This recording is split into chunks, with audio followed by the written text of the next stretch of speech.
What's up? What's up? What's up? What's up? What's up?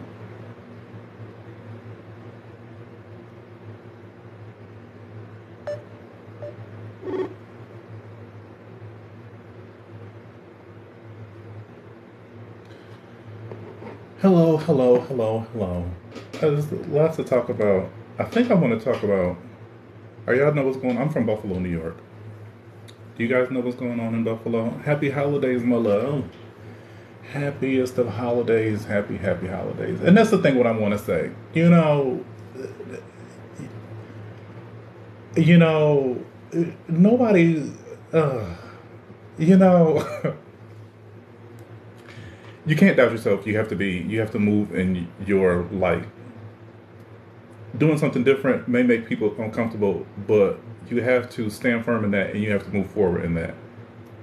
Um, the shit that's going on in Buffalo is the craziest thing all year. The craziest thing that has really been happening. I mean, shit happens, school shootings and all that, but Buffalo is really getting a lot of action. I put on Facebook. It's going through an energy shift at detrimental levels because so many things are happening and lives are being lost in these decisions. You know what I'm saying? It's not like, and that's the thing. It's like, who knows what's going on in City Hall? Who knows what major deals are being written or decisions are being made that affect the city on a under you know under what you can see under the superficial level. You know what I'm saying? These superficial things, the shootings and the shooting, there was a school shooting, and then the shooting at Tops, and then now this blizzard is the stuff that you can't see. This is stuff that people get focused on. There's a video of a man. He's got a, where the fuck the man that's got this machine gun from? I don't know, but he's shooting up the hair store. There's nothing in a time of need. There's absolutely nothing that you need from a hair store. And this is what I'm back to what I'm saying about being different, things like that. If I make that point on Facebook and people don't agree with that, then this is, like I said, those types of things is how the world goes around. People do not receive that type of information. If I say that I do not celebrate Christmas because, first of all, it's a pagan holiday, if I don't celebrate Christmas, that may make people uncomfortable. But I have to stand firm in that because that could be an awakening for somebody else because it's a pagan holiday. In this time where everybody has spent so much money on bullshit for Christmas, there is a storm that have trapped the people in their homes. People are trapped. My sister has been trapped. Safe. My family is safe. But my sister has been trapped at my parents' house for days. People are trapped in their homes, and people have less means or access or resources than other people do. If they've been talking about the storm for days leading up to it, why are still people? Why it was foolish to spend any money on anything, object, material thing. And this is Buffalo. Like everybody didn't get a storm, and that's what I'm saying too. Because I live 2 to 3 hours away from Buffalo.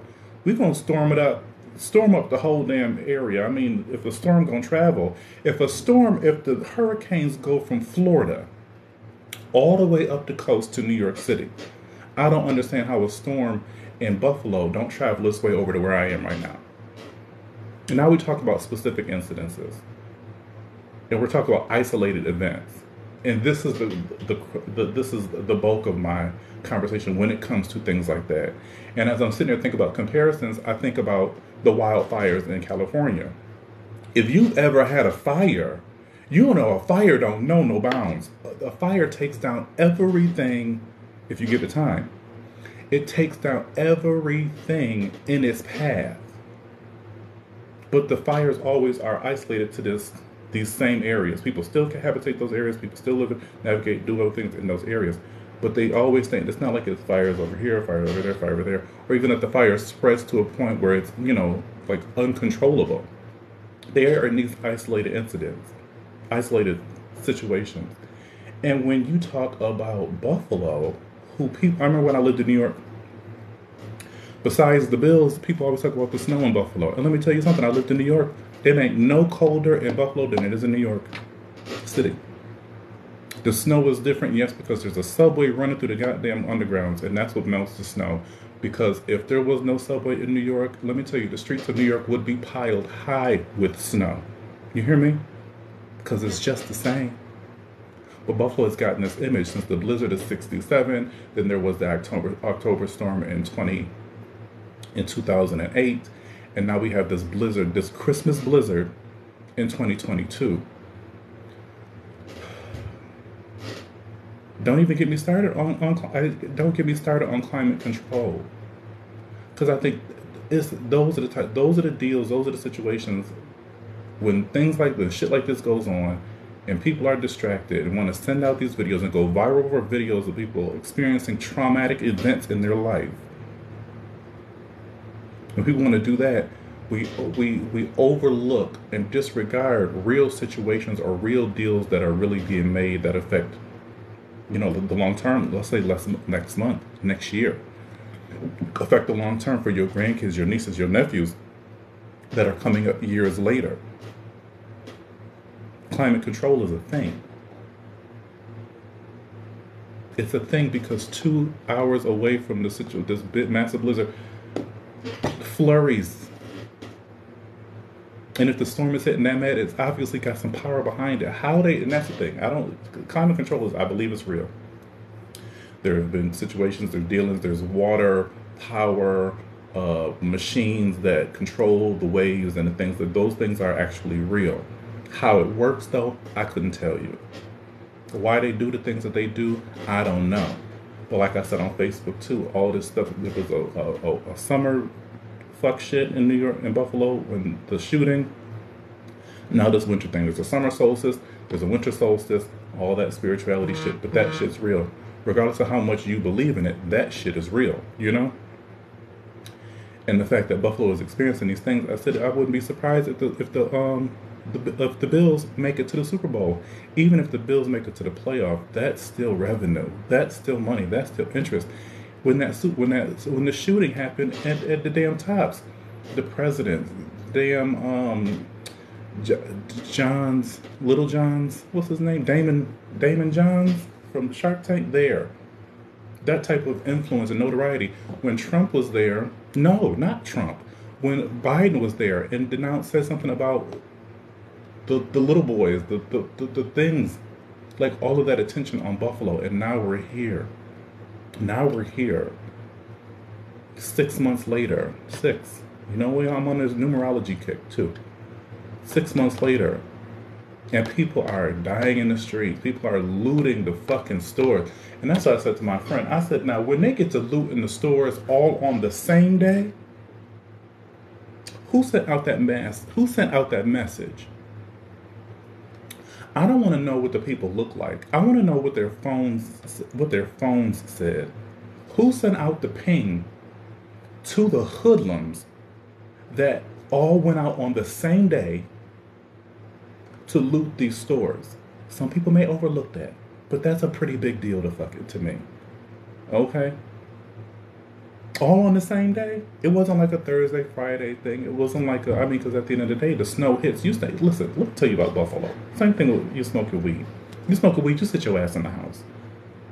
It's snowing, you sit your ass in the house. At the same, you don't even know the snow is going to be as bad as it is till hours later, and by that time, you still not moving because you can't even get out your damn driveway. You can't get out your door. Good afternoon, my love. You can't get out your driveway. You can't get out your door. My friend had to get her screen door removed to leave her house. My father had to remove the screen door from the front door to go over the side railing to get to the side door. You don't leave your house. So for all these people to be out there doing these things, who the fuck sent y'all the message? To say, go out and do this stuff. Just like when they're, is that Chicago or something like that, when they did that, was that last year, they did that raid of the looting in Chicago and things like that. And the people said, one day we woke up or whatever, we went outside and there was this pile of bricks outside of the Treasury building or something like that. You remember that? Out of nowhere, this is just this pile of bricks. And what they do, use those bricks to loot the fucking people. Where the fuck did the bricks come from?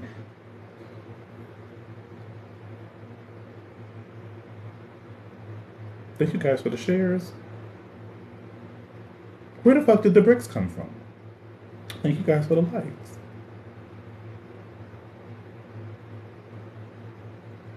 I put up a set on Facebook because people are talking about, oh, I just want some pizza, or I want some outside food. When you're going through this traumatic experience where you could barely leave your house,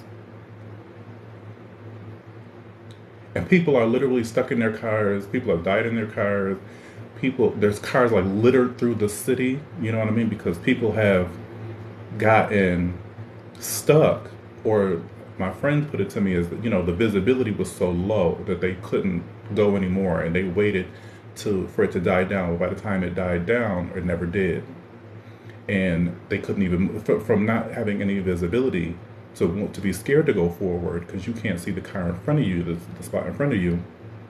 They went to not being able to move at all because the snow had piled up around them, and them trying to wait to gain visibility. So if you're in your house and you're talking about how you want pizza, or you want some outside food, you are,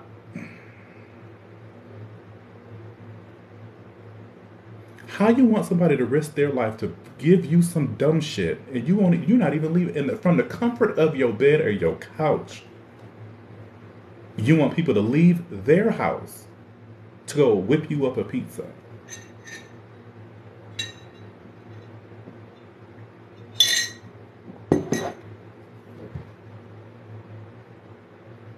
From the comfort of your bed or your couch, you want people to leave the same to deliver you in the same streets of the city that you live in as well.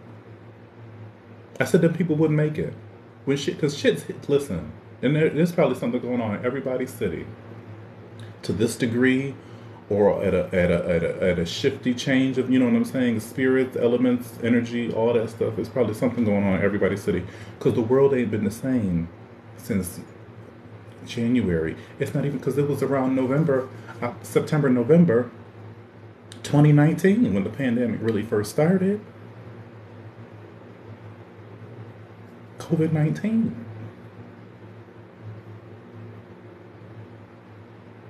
So something's going on in everybody's cities to some degree. But don't you dare sit from the comfort of your home and wish that people will go out and endanger themselves or even leave their loved ones. Because and that's the thing too. Right now, it's not even if you got a job, but it's like healthcare. But that's the thing. When the plane is going down, honey, you got to put the mask on yourself first. And sure, there's heroes, and everybody loves a hero, right? But the heroes is talked about in the past tense. And hopefully the hero did something of significance that affected more lives than maybe just a one or two. Because if I could save my life and that saves 20, I can't be trying to risk myself for the one. You know what I mean? There's a balance, I think, in times of crisis of selfishness and selflessness. And I don't think everybody understands. I don't think people understand that. Even with all the programming that they have, Game of Thrones, shit. And I just got on that kicking. But the Lord puts those types of shows on my heart at whatever time, because I don't watch it with the masses. I watch things like that later, whatever the case may be. But things happen, and it's like I can either protect my own, because if we're not on a plane, putting the mask on myself figuratively is like putting the mask on me and mine. And listen, if you're new here, I was talking about focusing on your community. Don't worry about what's going on 2 streets over. Don't worry about what's going on 1 state over. Don't worry about what's going on the other side of the country. It has nothing to do with you. And I could be talking to people, and I do the same thing. Don't worry yourself. It could be entertaining to watch what's going on in Buffalo, but that's not anything you need to worry about, because at the end of the day, it's negative. Because what they're showing is people who are struggling, or these isolated cases of people who have done nice things, when I'm sure there's more nice things going on. So it's all, in my experience or my perception, propaganda and fuck shit, along with the spiritual or the energy shift that's going on in Buffalo. So we need to have something like the girl and the white man, and it has to be, because I'm sure it's a black man. It's a black man who died in the middle of the street, frozen to death. How people are out there freezing to death. I mean, that is insane to me too. In the ground, dead face down. There's no part of that that I want to wake up to. There's no part of that that I want to subscribe to. There's no part of that that I want to continue to feed myself in, even to see the street stranded. There's no part of that that I want to continuously keep ingesting because what? From the comfort of my home, in my bed or on my couch, in my chair, in front of my TV, warm with my air on stuff. Do I want to keep ingesting, you know, the shortcomings or the unfortunalities or whatever, you know what I mean? That sort of thing of other people. And then to get on and say, you know, I sure could use a pizza.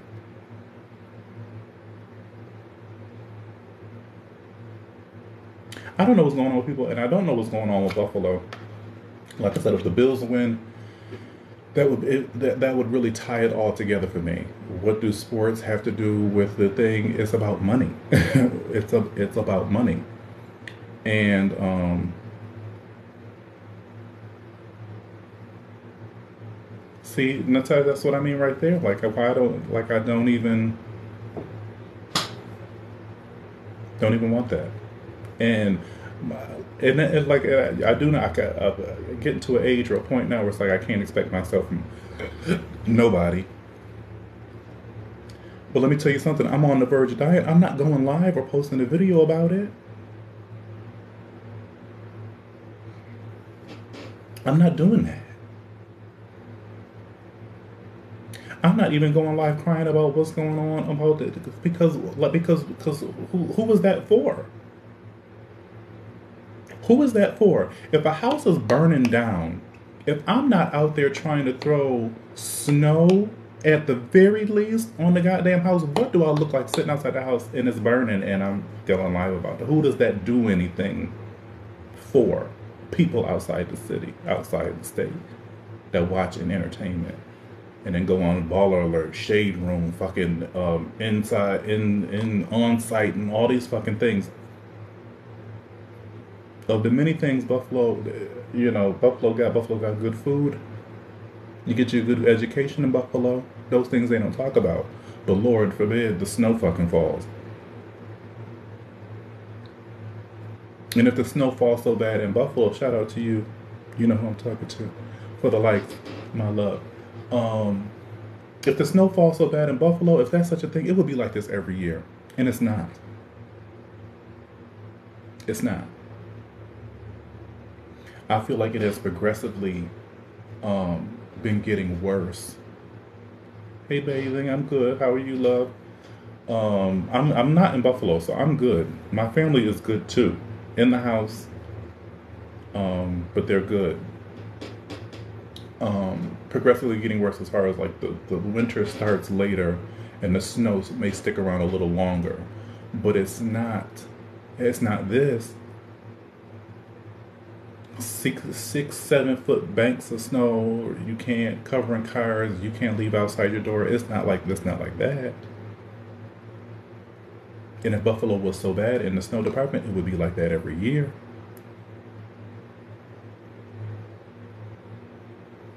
But now we're here, and let me tell you, out of this, I do. I'm from Buffalo. Most of my family is in Buffalo. A good portion. My immediate family is in Buffalo. Rihanna and Kim Kardashian don't got nothing to do with Buffalo, I don't think. But Rihanna had that baby on May 13th, Friday the 13th, the day after there was that Buffalo shooting. Kim Kardashian took her hair back to black on Christmas, and it was a fucking Christmas storm in Buffalo.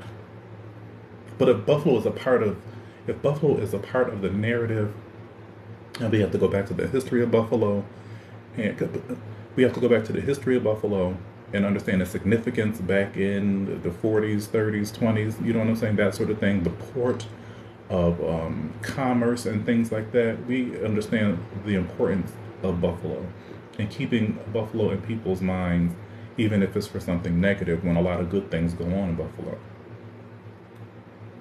And I really, because I've noticed, growing, always watching TV, always watching movies, always was, and I just would be like, well, people never talk about Buffalo. New York, Chicago, California, Houston, Miami, Florida. You know what I'm saying? Things like that. People talk about that. Even New York City, but they never would talk about Buffalo. Because that's just would be things I would be listening for. I'm from Buffalo. Never did. And now as I've gotten older, Buffalo comes up in a lot of things, even in the damn Housewives. Shows on fucking Netflix. Buffalo reference. What was I watching? How to Get Away with Murder. Buffalo area code.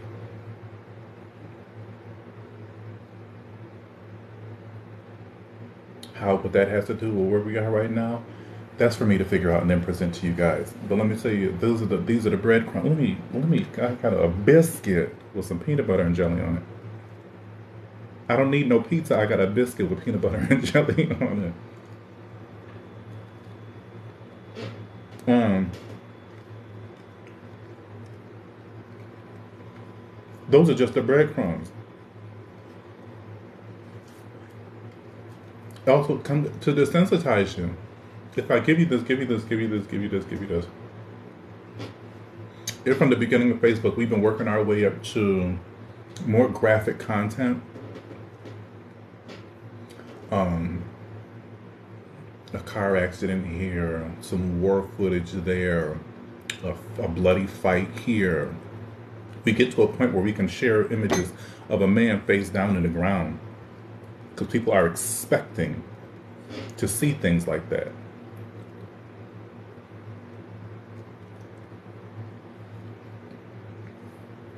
Like I was saying, people, it's not even about the money, because we don't need fast food. You don't need it. Get you a can, put the food together. You don't need nobody's fast food. Okay, let's start there. We're talking about jobs. So I was gonna say too. I don't know. I got distracted. You know how I get this. I move on. Go off on a tangent. But if you're working at a nursing home, any type of, let's just say the medical field in general, the medical field specifically, they're all heroes. Everybody in that building is a hero, from the basement to the top floor. I've worked there. I know it. I'm speaking from experience. That is an environment that requires everybody, all hands on deck. It's also an environment that requires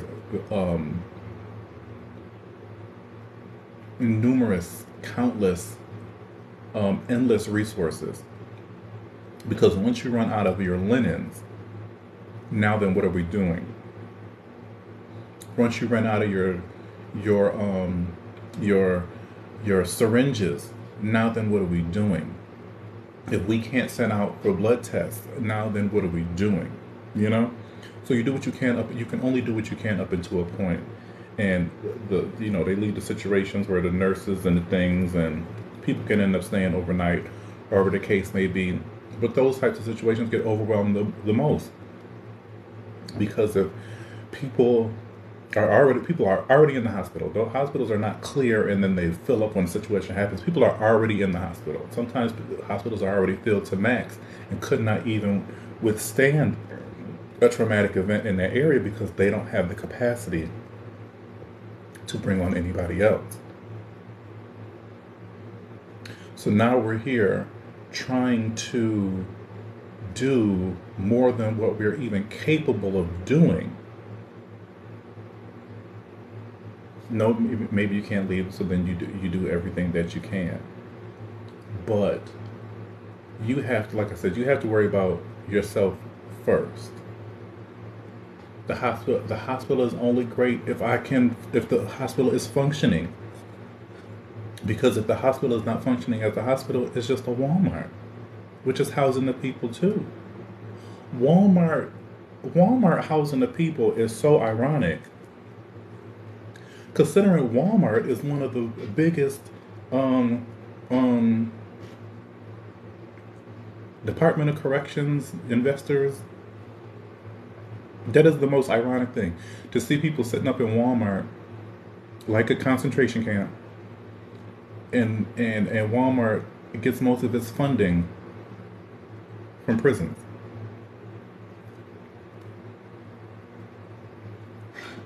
This is so ironic.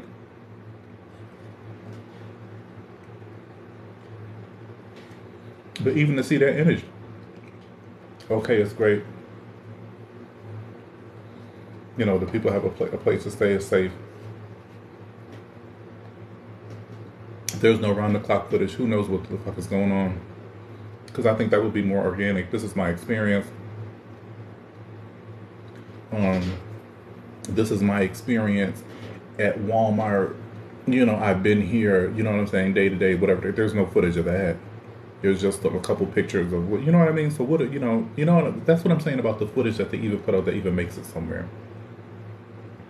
Where's the footage? Somebody please send me the footage of somebody. Hey Ty, somebody please send me the footage of the round the clock documentation of their time in Walmart.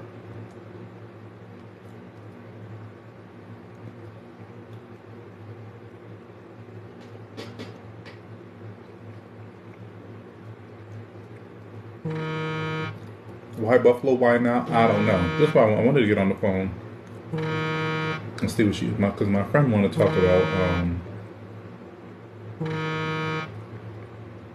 My friend wants to talk about climate control. Going on there.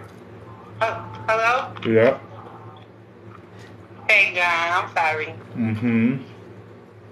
I'm on live with the people. Running my Do you want to have a conversation on live with the people? Hey, Rosie lover. Yeah. Okay.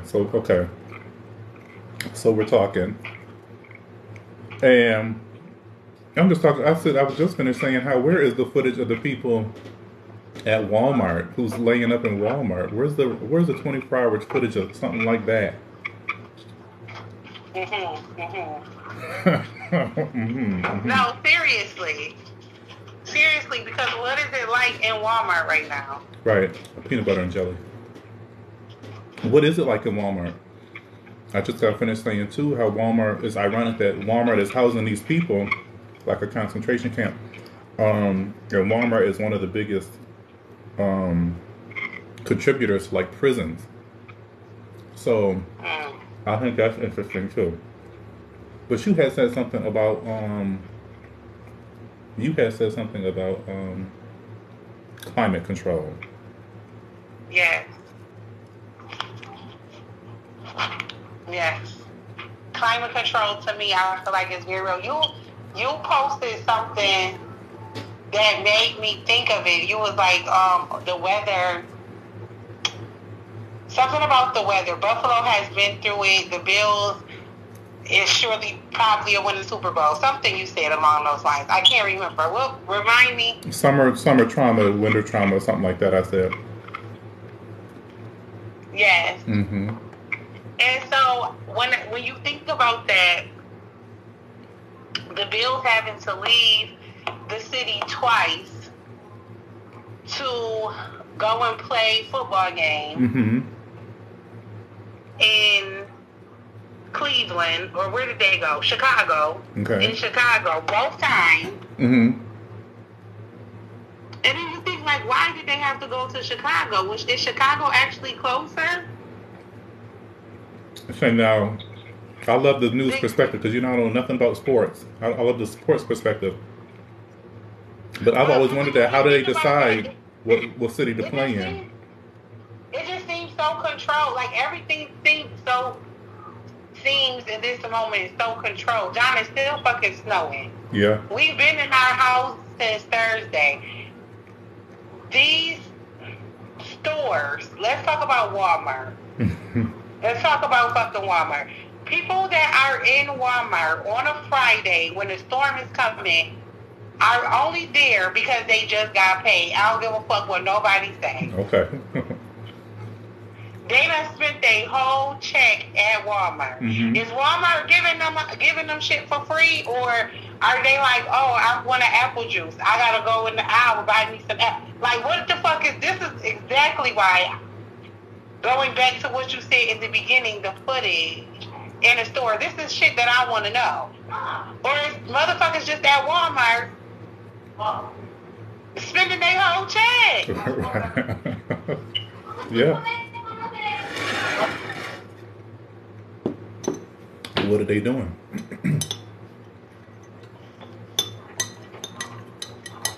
What are they doing? Some people want to be so helpful, or they want to show how helpful. And even the pictures that I've seen, and not the color got anything to do with it, but it was white people laying on them blow up mattresses.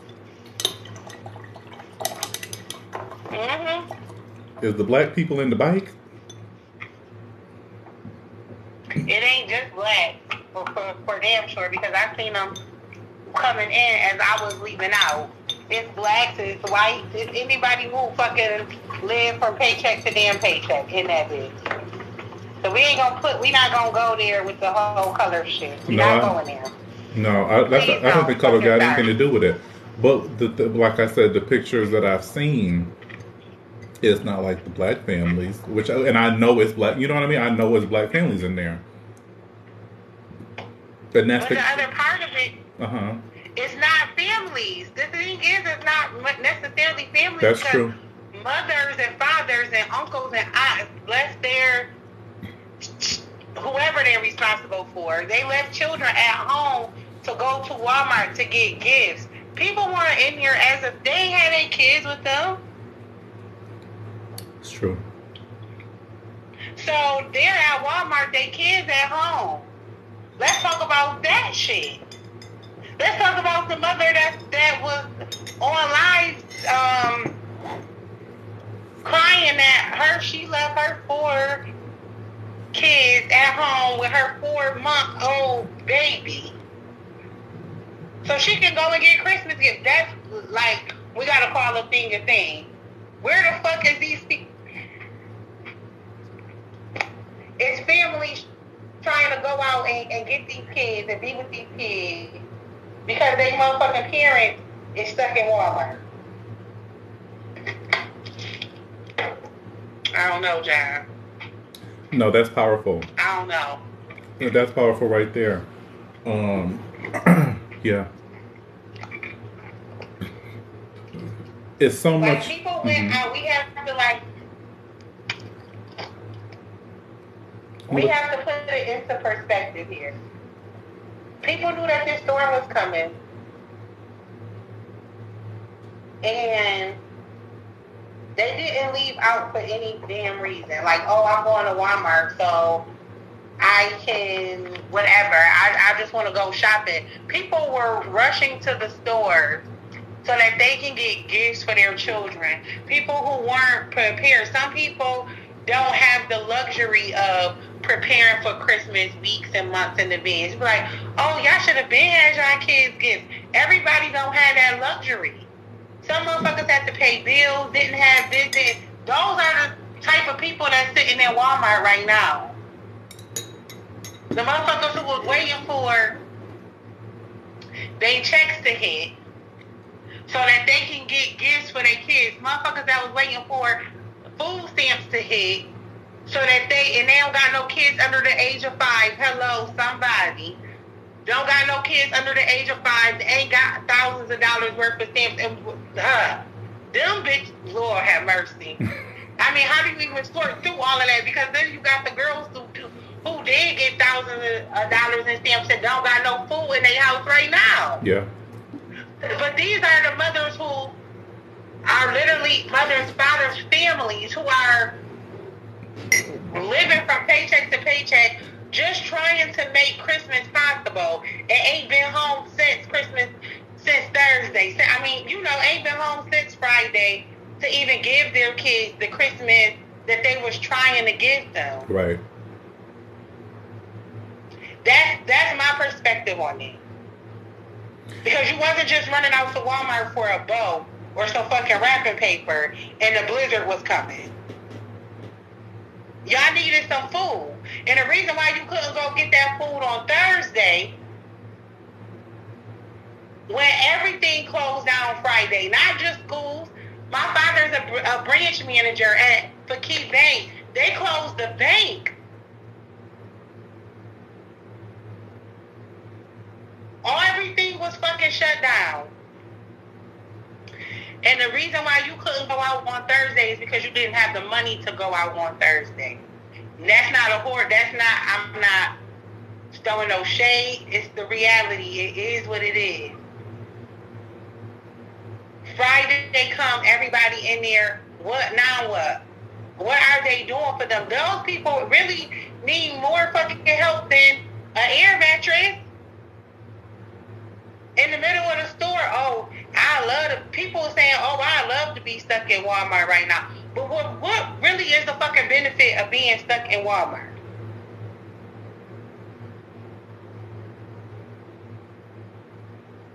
I don't know one.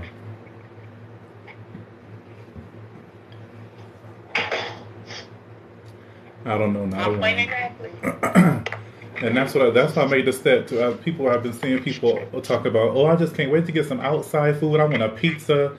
This girl was talking about what pizzeria y'all said was open. It's like, bitch, people are stuck in their cars dead. The cars are littered through the streets. Like you said, the banks are closed. What the fuck makes you think that somebody want to go whip you up a pizza while you sit in the comfort of your home?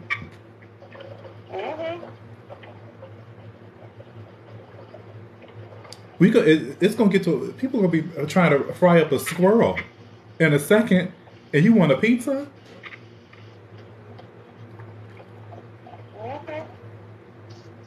We just have to just be mindful of the changes. Like I said in the stat, I don't know if you saw it, but like you can't go out experiencing this and then go back into what you did last month. Yeah, most of my family is in Buffalo, CC. My immediate family is in Buffalo. My close friends is in Buffalo. But you know, everybody's good. People have gone without, but nobody's stranded. And I'm thankful for that. I'm thankful that my community and my the people that mean most to me are safe. Yeah, you can send up a kind word, do what you can for people that have lost, but there's always casualties in the shift. There's always casualties in the shift.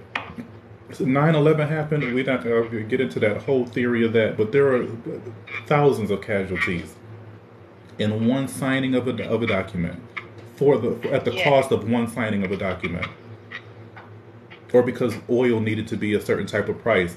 Thousands of people died.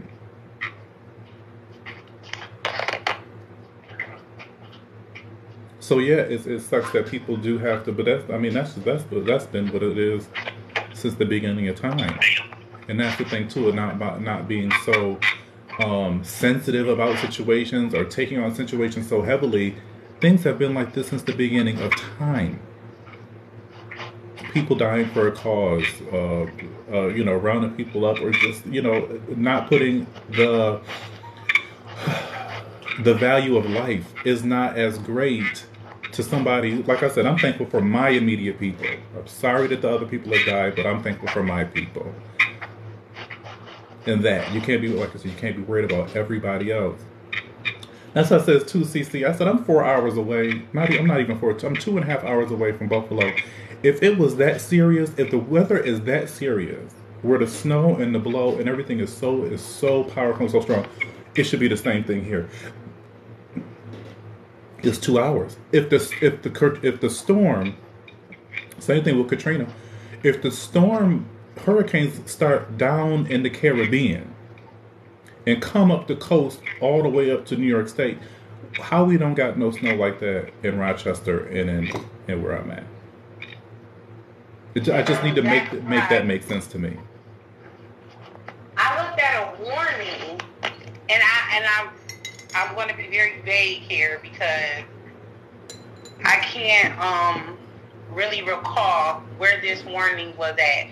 But it's as simple as like something. It was something as simple as like maybe a board game or a book. You know how like those things come with warnings, like warning, don't keep around the kid or something like that. Mm-hmm. There was a warning and it said something about climate control. Mm-hmm. And so my take on that was like, if it can be printed, then it has to be real. Absolutely. Absolutely. It has to be real. It has to be real. Like all of these satellites and all of these, it is real life snowing again. Not just no light shit. It's snowing higher again. All of these satellites, like people making fucking experiments and shit. And at the people's expense.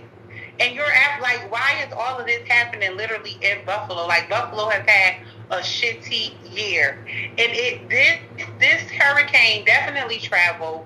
It traveled as far as Louisville, Kentucky, I know. I don't know where else it went to before there, but I know the Kentucky got a storm, and then it came up to Buffalo. In less than 24 hours, it traveled from Louisville, Kentucky to Buffalo, New York.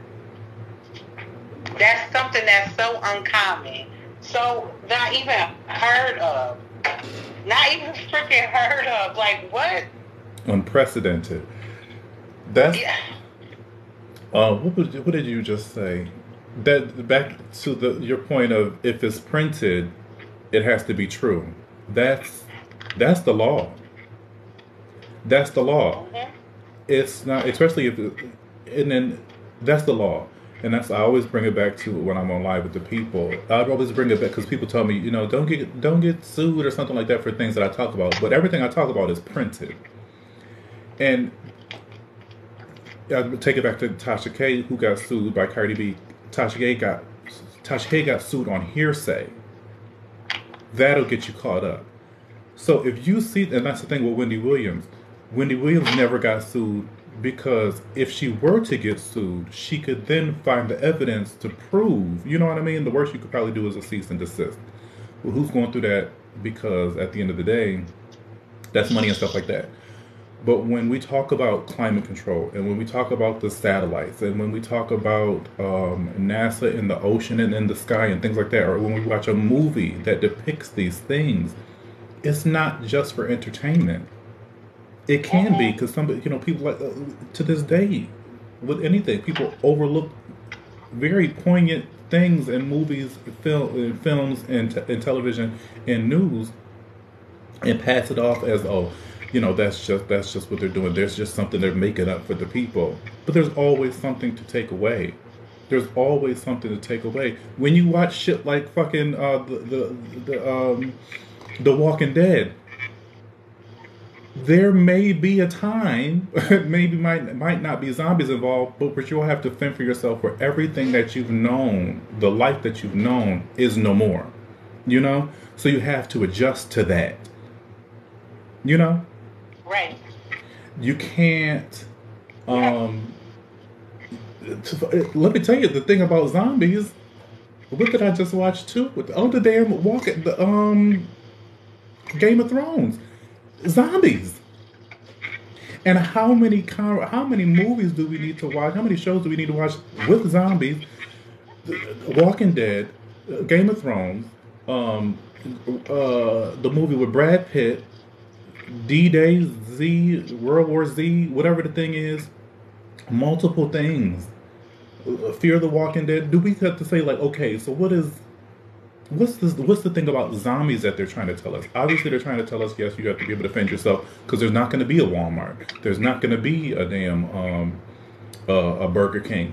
There's not going to be any control over these spaces like prisons and things like that. And people are going to break out, and then now we're going to have a purge. You know what I mean? I mean, it sounds crazy, and I don't think everybody is equipped or even that interested to try to make it make sense. But this is the information that we're given. Just like my friend said in the video, in a board game, these pieces are small and may be detrimental to children. And it takes an adult to make sense of that news and make sure everybody will be okay. If there weren't a detriment, they wouldn't talk about it. even when they talk about, space and things like that, and the quantums and the dimensions and the galaxies.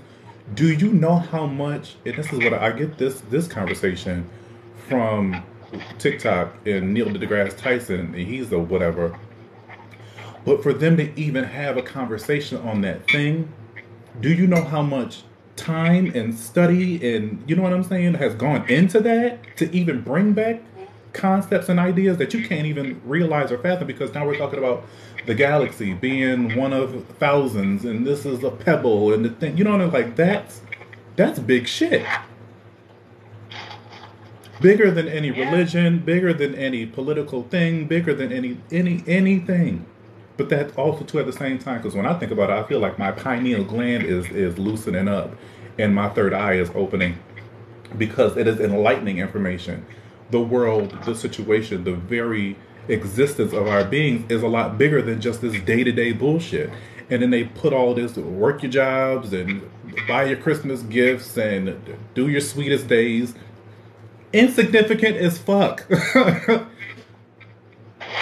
Insignificant as fuck. Build me a hut. Let me collect some rainwater. I still got these potato bags I need to put to use, because what's going on in Buffalo, that is it, and it's for me. And Shannon, that's what I was telling you about, who I am and what I had to do, where I'm at and how in my life. It's like right here. Before, when I just got on TikTok, it was a video. The girl said, the Lord wants me to live. The Lord don't want me to live no basic life. Coupled with what I just said, the Lord don't give a shit about you living no basic life, lavishly or basic. You just have to live your best life. You have to live your life and be a positive influence on the people around you. But that's But when it comes to the Lord, I won't have something to say. Well, go on. He definitely don't want us living a basic life. Mm-hmm. But I get where you coming from as well, because you don't you don't start out living your best life. You gotta get there. Right.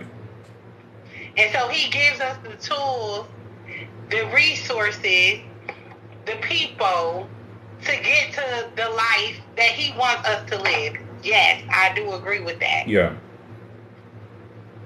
I do agree with that. And that's what she was rounding around to. She was like, if I just have to put in the work. But I mean, because that's what she said, the word or whatever. And then she said, if I have to put in the work to get that. And that's what, for me, she could just leave that whole, the Lord doesn't want me to live a basic life. If it's on me, if I am convicted, if I feel the pressure, if I feel the energy, if I have the initiative to go out and achieve the things I want to achieve, I'm going to have the life that is allowed by my achievements. That's the conversation, that's status, that's period. And that's the American dream. That's a new world experience. You know what I mean? The fact that I can open up a business, start an LLC, employ people, provide a service, you know what I'm saying? Things like that is what the American experience is about. Where you have the option to do those things. But I think if, and I'm not going to say you have to come from the go-getter mentality or be raised in that situation for her to be like, the Lord don't want me to live a basic life. That's either she didn't come from a basic life, or she is refusing to live any type of life that she lived, you know what I'm saying, prior to her goals and aspirations. You know what I mean? She's coming from a different place. It's her experiences that are leading her to this sort of thing. And it's her experience that creates the drive. It's her experience that gives her the initiative to achieve. And all of that is great. And not because, we're pebbles and galaxies and the world is insignificant. You still have to live your life. You still have to live the human experience here on Earth. But, then what it's like, then what do you do with that? Or what do you have the capacity, what are your capabilities once you live that life? You know what I'm saying? You just want to live on a hill. And like they said about Mark Zuckerberg created all this social media stuff to get everybody connected, but he lives on a farm on the top of a hill, completely off the grid. You know what I mean? Like, like, like. We have to be mindful. Start your business, employ the people, but don't just employ a certain type of people, or you know what I'm saying, do that sort of thing. And I guess I could be speaking to myself too in the type of quality and service that I like to provide or want to provide. But at the same time too, I know with the money that comes from that, it would go back into, you know, the people and the family and the things and the things. You know what I'm saying? Sure. You know, well, that's the thing, you know, to take from the rich and give to the needy. You know what I mean? That sort of thing. So it's all about what you do. It's about what you do with it. Yeah. Uh-huh. These experiences, right? Mm-hmm. Like a storm like this. Yeah. It's not, you know, it's our storms in general. Thank you, God. It's our storms in general. We talking about this conversation obviously started from this whole climate with me anyway. The whole climate perspective storm. If you're sitting and you're watching, you should have learned something and grabbed hold to something that's going to help you in the long run. And no matter how you look at it, no matter how you dissect or break it down, something that happened amidst this storm, whether it's the toll of death, whether it's waiting to the last minute, whether it's not adhering to the rules of authority when they tell you go in the house and don't come outside, whatever it is that you have learned during this particular storm, allow that to help you to build on whatever level of success you want. Because maybe to one person it's basic, but to someone else can be lavish because of what they've experienced, how they grew up, what they endure. You understand what I'm saying? Mm-hmm. So for me, it could be, I want a mansion, I want a Louis bag, I want designer, I want this, I want that. To somebody else, they'll just be happy living in, having their own home and with a car, with a garage, and it doesn't make either one more or less than the other. But our success is definitely, it definitely comes from what we go through, the things that we experience, and what we learn from those things that we experience. I think that's true indeed. The point of the storms, going through the storms, I think is very poignant in the sense that you can't come through the storm. You can't come through the storm with the old ways. Like I said, you can't. After going through this, you can't go back into the way that you did things back in November. With the whole pandemic thing, like you said about the timing and being prepared and things like that. That the pandemic, that set everyone across the nation. That's the thing. The pandemic affected everyone across the nation. In a sense of be mindful, be prepared, be cautious, be thoughtful, all these things. So we can't go back into... I battle with that, not battle, but conflicted in that, like I said, I always say, be worried about your community. And your community is your street, your people, that sort of thing. And if everybody can come together and affect that's what's most important. In these experiences of a pandemic or what do you say this is? In your city, there's an experience of trauma or whatever happens in everybody's cities or things like that. You should just take a little bit more time to be more cautious about the things that are immediately around you. Make sure the things that are immediately around you are helpful and or are in the best place that they can be.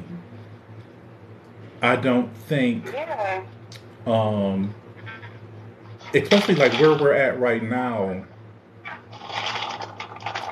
that's the thing. If success It's relative, subjective, It's but relative. it's also a selfish act because you have to see it, believe it, and see it through. You can't be reliant and dependent on somebody else, and in that, you may overlook the things around you that might need some attention. Lots of successful people, we talk about many things here and we go on many different journeys as we go live, but lots of successful people will tell you the things that they've neglected on their journey to success. And that, uh-huh. No, I don't want to cut you off. That journey to success, that is an American experience. That is an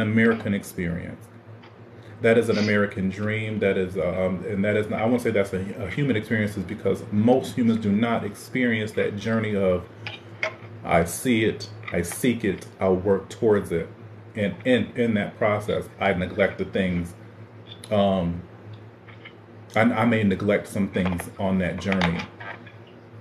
And there's nothing, because I am who I am, like nice things and want to be a business entrepreneur, things like that. I have that mindset, but at the same time, too, this is just the thing about me, is that I'm Gemini. I don't know if that has anything to do with it, but conflicted in that sense.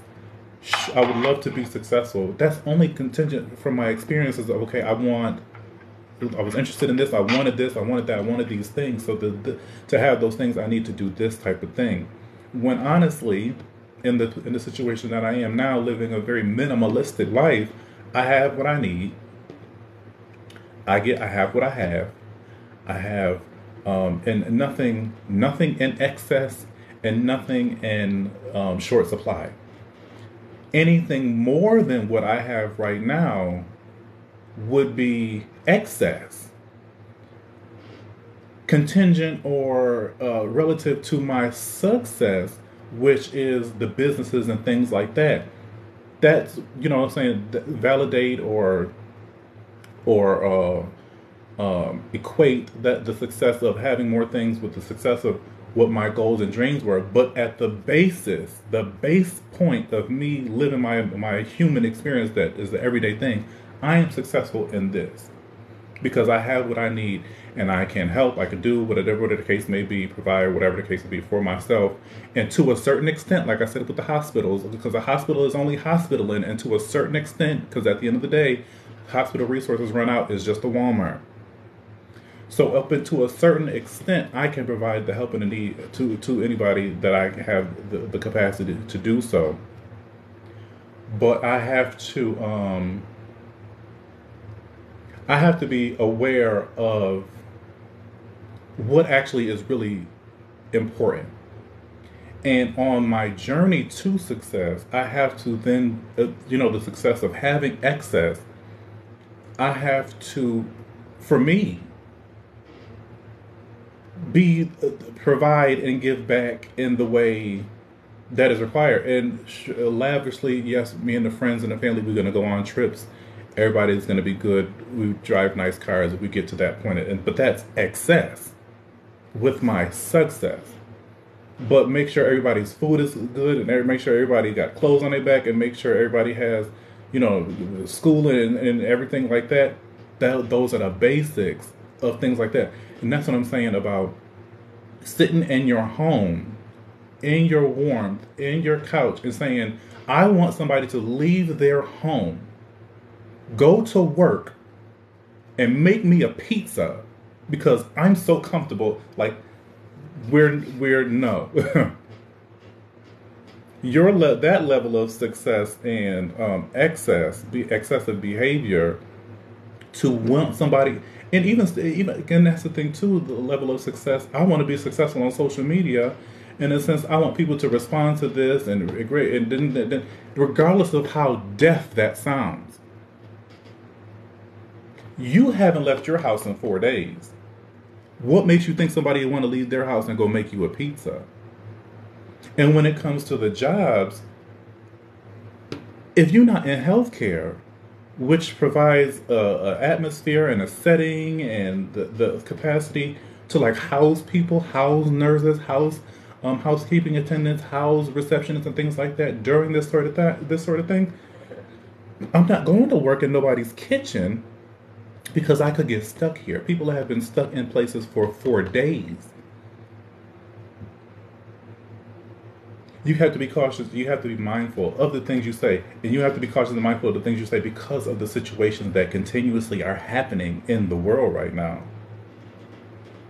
And that's the bougie people. And this is the thing about bougie and all this stuff. It is a mindset. I told you guys too, the live.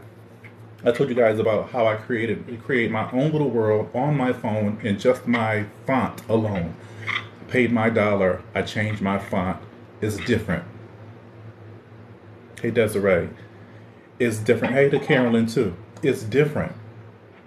When somebody sends me a screenshot of their phones or something like that, I am now welcome into their world, and it's different for me.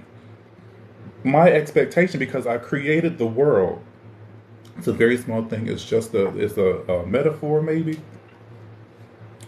But I've created my little world on my phone of this type of font. And anything outside of that is jarring to me because that is not my everyday experience.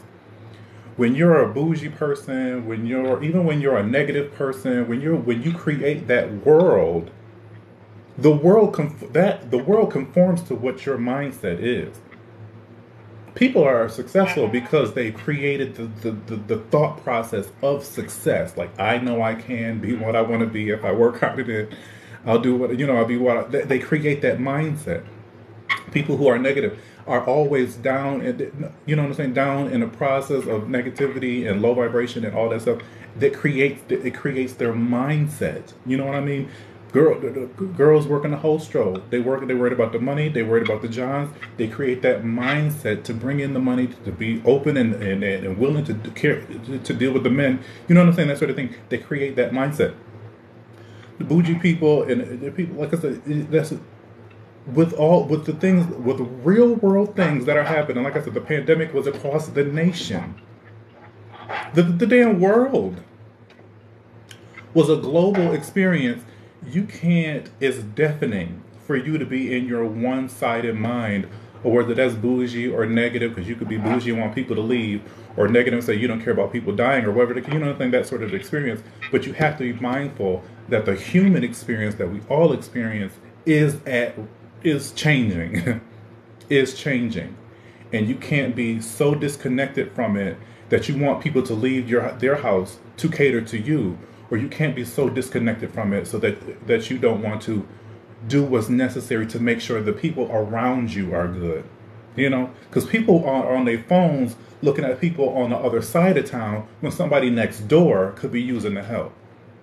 Like, let's make it make sense, and let's be all that we can be, not just be scrolling, laughing, and looking, or disassociating. Like I said, the lady next door, all she might need is a can of beans to get her through, or whatever the case may be. When you get your pizza delivered, that really got next to me, as you can see.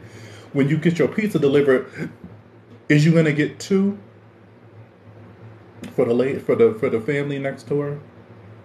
And like my best said, the families that have left their children at home to go and create a holiday for them, because regardless of the gifts, this is a traumatic experience, and it depends on how you play it. Because kids, in the moment don't get it, but kids grow the fuck up, and they end up looking back on these types of things and be like, "Whoa, this is crazy," or whatever the case may be. Or you create bougie kids. It's like, well, as long as I have my things, they start to create their mindset. But the people is dead in the streets and cars is piled up on the roads, but your kids got the gifts. Like what is that? The ladies, the gentlemen, men's, aunties, uncles, grandmothers, nieces and nephews have left children at home to go and create a better holiday for them, quote, quote, holiday for them. And now they're stuck. Let's make sure that their families is okay. If at the Walmart house where the people are stranded, are y'all gonna charge me for this charger because I left it in the car and I don't have it on me? You know what I mean? Like, are we all sharing a charger where there's probably at least 1,000 chargers in the Walmart in the back of the building? Like, what are we? What are we doing here to make sure that I can then still be? Because I can I call up? Can I call up my neighbor? And I mean, all of this. What I'm saying right now is really. It's not been my experience because I'm not going to say I talk to all my neighbors. I'm not going to say I do that. But I thought about that in this time of the storm and things like that. I would definitely reach out to my neighbors next door. Is there anything, work it out, make anything better, whatever the case may be, because those are the things I would be practicing what I preach first and foremost. But at the end of the day, too, those are the very things that they want us to not do.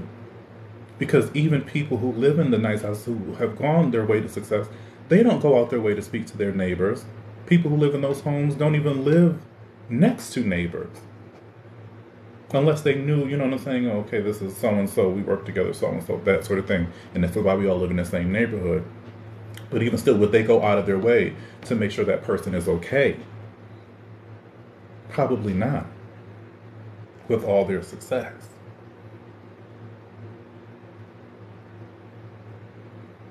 And that's Maybe not. Maybe not. maybe not. And this is why I'm on, because that and I had put this stat up on Facebook, because in these times, even when the shooting happened in Buffalo, it's like everybody's focused and want to share the news and share the things, and it's just like, okay, let's just take a minute. First off, to say, well, I'm thankful nobody. If you weren't affected by if you weren't affected by the shooting with any loss of life in your family, take the time to be thankful for that. That alone should be dismissive, because at the end of the day, too, people sit and vote on these people to be in office, to make decisions, so much trusted decisions, because you put them in office so that you can I relinquish all my stress and my burdens on this person that I put in the office, and I trust that they'll do the right thing. And if you can't do that, that begets another damn conversation. Because as I'm looking at Byron Brown's ass, and I look at these other mayors that be around the damn town, lots of these mayors look funny as hell. And yes, that does have something to do with something, because now we're, like I told you guys about Candace Owens. Candace Owens, as a black woman, her hair is distracting, because that is what I'm focusing on besides the news. I'm never going to, hey Jen, I'm never going to fully understand or fully envelop, and coupled with the way, or her topics of conversation, as I sit here in a bonnet, the topics of conversation, because it's like, okay, what are you presenting to me? You know what I'm saying? Wendy Williams always looked great on that show. Granted, she's on TV, but it was an image that needed to be upheld, that kind of leveled out the news that she brought. Messy news, a great look, that sort of thing. It could be adversely too if the mayor or whatever, but everybody wants an attractive president. That's the one thing. Or what did the president look like and things like that? Meanwhile, these mayors who have immediate effect on the area that you're in, they look fucking crazy. Byron, the stud mayor in Chicago or whatever, wherever she is, even the Abrams lady down in Atlanta, crazy, just weird looking. Why is that they don't got no normal people running for office that just want to, give a certain look? Don't every picture that they take doesn't become a meme? Because now we're joking on the person, and we're overlooking the things that they may or may not have done, more times than not, things that they have not done. Because if the mayor was out here moving and shaking and doing it, I wouldn't care if he looked like the Elephant Man. But because he's quiet and not effective, you look crazy. I'll discredit you, talk about you, and overlook the things that needed to be done because of the image. And maybe if he looked more attractive, people would require more from him, as they do from the president, who they think should be attractive.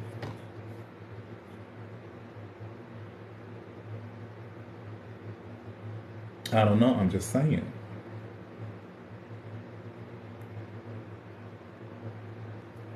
Wait a minute. What you said, Natasha? And I hear what you're saying. The more that you talk, this is what's coming to mind for me is that people's concerns lie where their passion is. Yes. Somebody not, you understand what I'm saying? Like, obviously you are one who is passionate about appearance, beauty. I'm sorry for all of the noise in the back. I'm cooking. But you are one who is passionate about keeping yourself up, looking a certain way, detail, and even the way that you treat people, because you deal with the people, right? Mm-hmm. So you are passionate about those things, whereas another person's passion, when we go back to talking about success and being whatever, the best version of ourselves, it aligns with passion, with what you're most concerned about. Everyone will have a different insight on the storm. Everyone will have a different insight on not only the storm, but everything that revolves around the storm. The mayor that we elected to make decisions, the city officials, whether it's the parking commissioner or the person that's over the emergency vehicles. We all have our own insight, whether we have one or not. Some people might not even give a damn about none of it. Mm-hmm. But again, it all comes down to what are you most passionate about? Right. And I feel like that aligns with the storm. But if you care about people, if you are a people person, if you care about community, no, you're not worried about ordering a pizza. Now, granted, the pizza places in North Buffalo didn't get hit as hard as the inner city. One thing that I feel like we all have a blind eye to is that the inner city got hit the worst this time. Most of the time, we get the snowstorm 2 days, we out. It's over. That's not the case. It's vice versa. The worst storm, record-breaking storm, historic storm that we have had did not hit the suburbs as hard as it hit the inner city. So it is definitely about how we come together and how we treat the person that lives next door to us. The person who cashes us out at the gas station. Forget Walmart. Let's talk about the corner stores. The Family Dollars that we walked to when we didn't have cars. To get our basic necessities. It aligns with your passion. With what you care about. With what you're interested in. And if all you are worried about is a pizza or picking up your Christmas gift, now I suggest to you that you take a look at your passion. You take a look at what you are most concerned about, because it should not be that. It shouldn't be that. Why am I concerned about this? Am I trying to ignore what the real issue is? That I can't stay in the house with my kid? That I'm going crazy because I've never been forced to have to do this? Yeah. Everybody is battling something different in this storm right now. Like, this is like nothing we've ever had. People talk about 77, the blizzard of 77, and how they walked out their top windows and were able to walk in the snow. To me, like, it's not even the amount of snow, but the amount of damage that has been done. And when we draw the parallel to the amount of damage that the snow has caused in our city, to the amount of damage that we have as individuals, to the amount of damage that we have as a community, when we draw that parallel, we should be working mentally. We should be working, trying to figure out what we're going to do when we come out of this.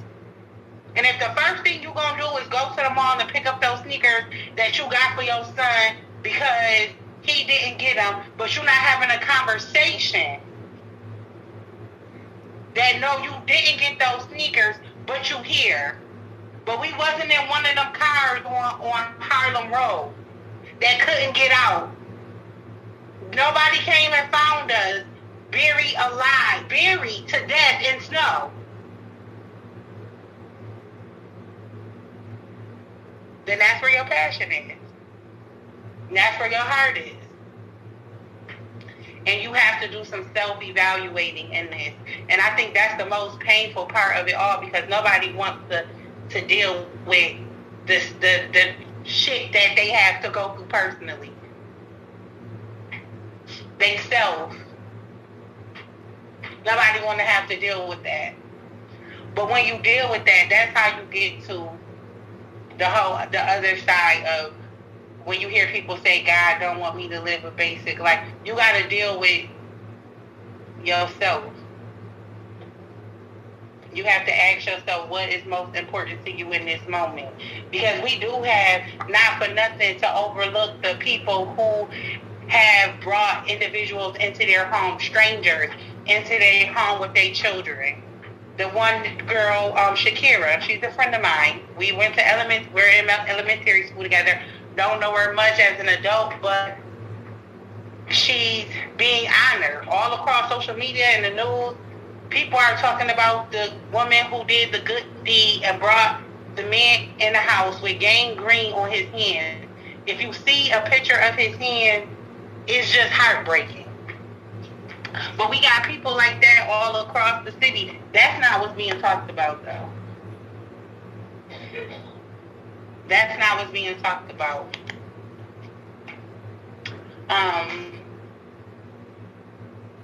We will never know the why. We'll never know the why. We'll never know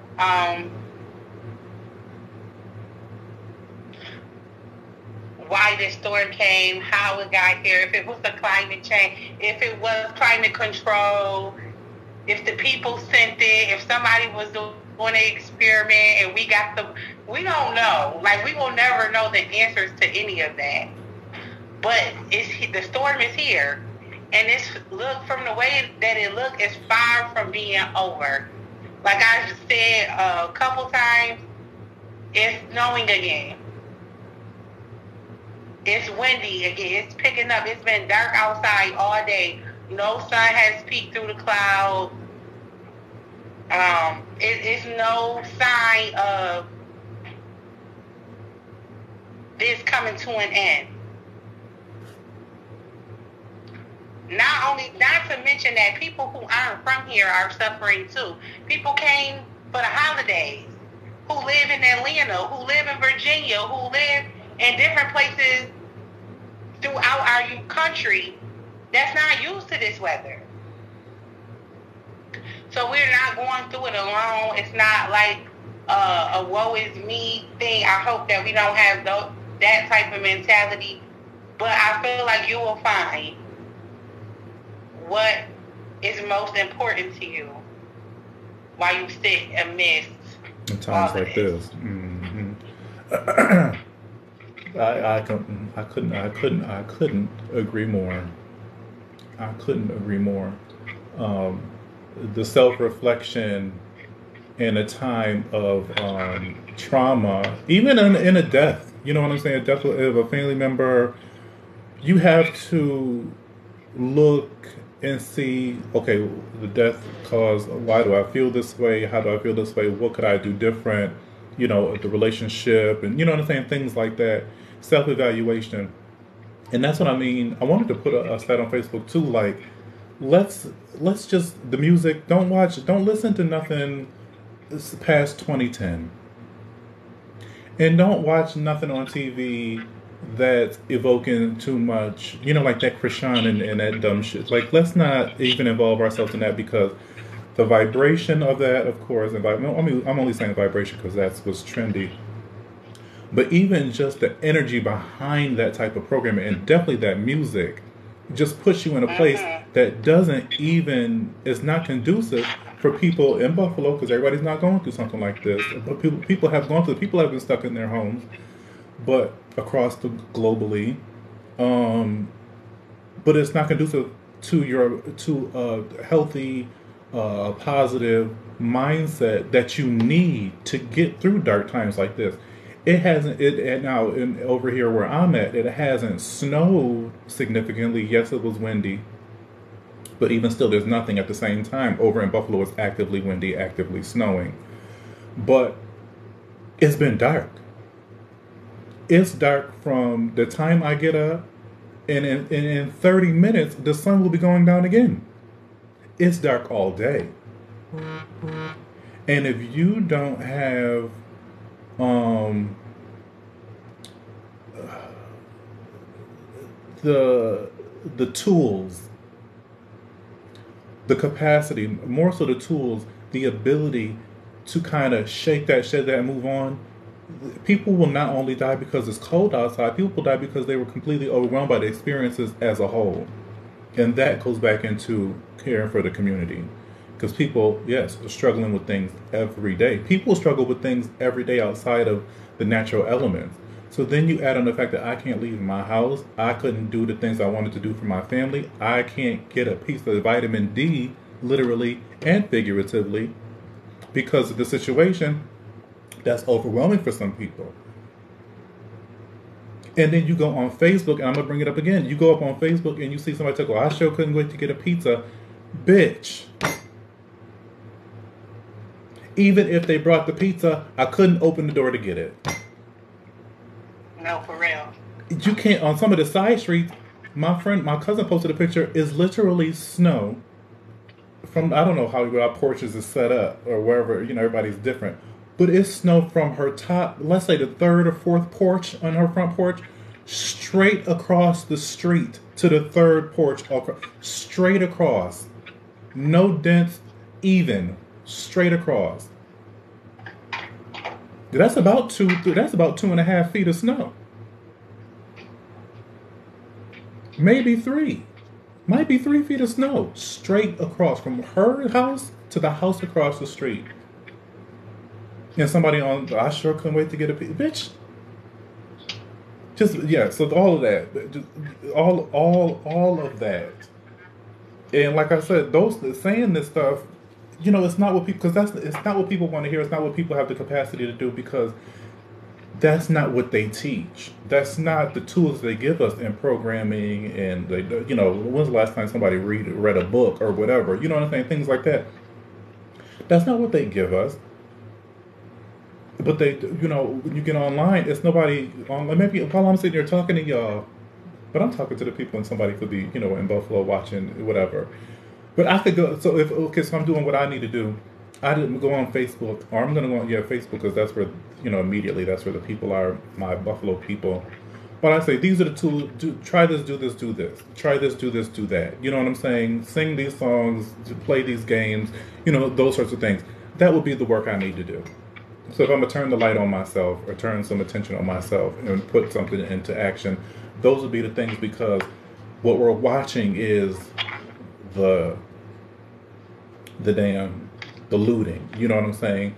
What we're watching is the damn, the death tolls going up. What we're watching is those things, when what I need is tools to get me through this situation.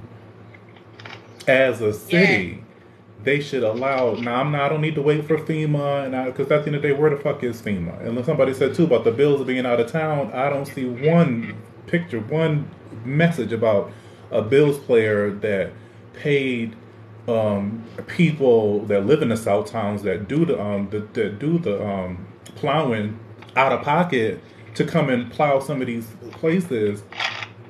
I don't see anybody. I don't see any of that conversation happening. Because they got in their cars.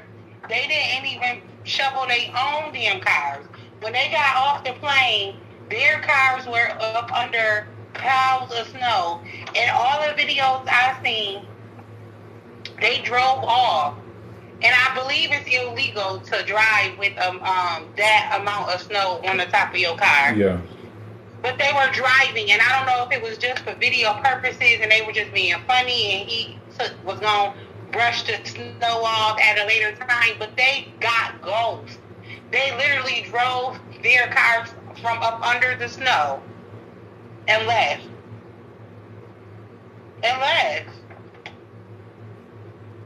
But I guarantee you that people are going to be trying to get to that next game. Where's your passion? What are you really interested in? For me personally, I don't want to be on social media at all. Like, I was on social media this morning and I was scrolling and I noticed my emotions like were just all over the place. I started thinking about my students and families at school. I started thinking about my own personal extended family. I started to get frustrated from different stats that were being put up, like pettiness. People were arguing about things that really didn't matter at a time like this. Like, if you don't know me, delete me. And I'm like, really, is this what we're talking about? And so I'm trying not to be judgmental because people get through things in different ways. So that might be the way that you are getting through this storm. Right. But if that's the way you're getting through this storm, that's the way you're getting through your own personal storms. And until you find another way to get through it, you're going to continue to go through the storms. Right. That was for free. But anyway, all of that, like me looking at all of that and digesting it, I felt for me it's not healthy to even try to digest all of that or try and figure other people out. It got to the point where I think I said to one of my coworkers, who was also my friend, that I could be at work for this. Because now here I go, observing people's behaviors and talking about them. Mm-hmm. That's what I get paid to do. Right. I'm like, I could be at work for this. This is not what I'm doing right now. But it is. So for me personally, taking that social media aspect out of my daily routine right now is going to do me wonders. You always talk about the music that you listen to, John. This is not the first time I've heard you talk about that, but that is real. That is real. Listen to something happy and uplifting. When I got up this morning, I told the girls to come and stretch with me. Mm-hmm. I'm like, come on, let's just stretch, like find something to meditate on. We don't read much, and I'm not saying pick up a novel. Maybe you have one sitting next to your bed like me that you've been meaning to read that I'm going to, or maybe you don't. But the Bible is on our phones. We got, and if you don't want to be that deep, we got different apps on our phone where we can download Audible books, Spotify, all of that. Like, read an article, just something. Like, get your mind off of the storm right now, like off of everything that is going on outside. It's still going to be there. We can go to our blinds, we can go to our door and look 1,000 times a day. It's still the same setup. It's the same setup. Everything looked the same. If they came and plowed down your street, be grateful. If they plowed down your street and they got you, and you're more in than you have ever been, because the plow came and covered just the car even more than what it was, just still be grateful, because there's nowhere to go. There's nowhere to go. I mean, maybe you should find in yourself that passion for your family, that passion for being at home. Maybe now is the time to find new passions. I don't know, but try to get something positive out of this, even if it's just for today. Even if it's just for the next couple hours. Like, just try to find it. And I get it, because you go through so many different emotions.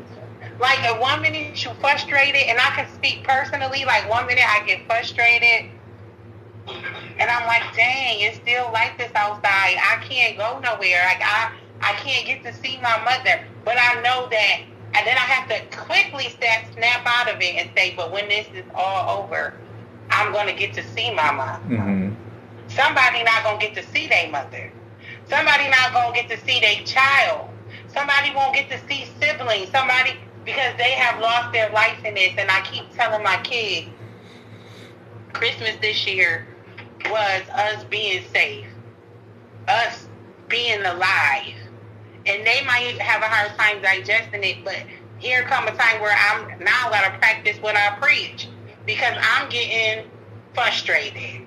And I feel like social media, for me personally, is the root to that, because you're so busy scrolling. And all of my friends are not in Buffalo. So some of my friends are living the merry life right now, enjoying break, going out, on vacation.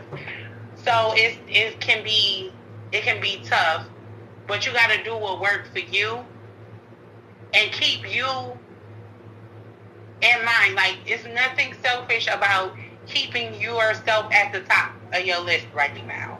There's nothing selfish about that, because mental health is real in this. It is. So it's nothing selfish about making sure I got to do this to make sure I'm okay. And if that's going in your room, locking your door, drowning out whatever is going on throughout your house, and painting your nails for a couple minutes, or putting your feet up for a few, whatever that look like for you. Absolutely. Do it. Absolutely. We should have been live on Facebook too. Nunu said the book, Will This Matter 10 Years From Now, was good. The title alone will have me read it. I would hope that it's not too much. But that's the thing. We're in a world now where attention span... Reading is exercise, because it exercises the mind, and the mind is a muscle. And if you don't exercise, you're not just going to readily get up and read the books. I say that to say, depending on the size of the books, depends on how much I'm going to read it. Because I got 48 Laws of Power, and I don't know when the hell I'm going to read that. Or I got, too, Gone Girl, and them is big books. And I don't know when I get to reading that. See, it's only 30 pages. Because you don't need to, for significance, you don't need 300 pages to get right to the meat of it. And you talk about things, what will matter 10 years from now. Don't take much verbiage to get you to understand that. It's the same thing with going through your life and this sort of thing. Like you said, Shayna, going in your room, painting your nails, just the break. I don't need a full-on explanation of the this and the that and the this and the that. I took the time. I did something I enjoyed doing, and I disconnected from the madness outside my door, for a brief spell. That's what, as I was in the shower, listening to, because my playlist is, where's Pandora?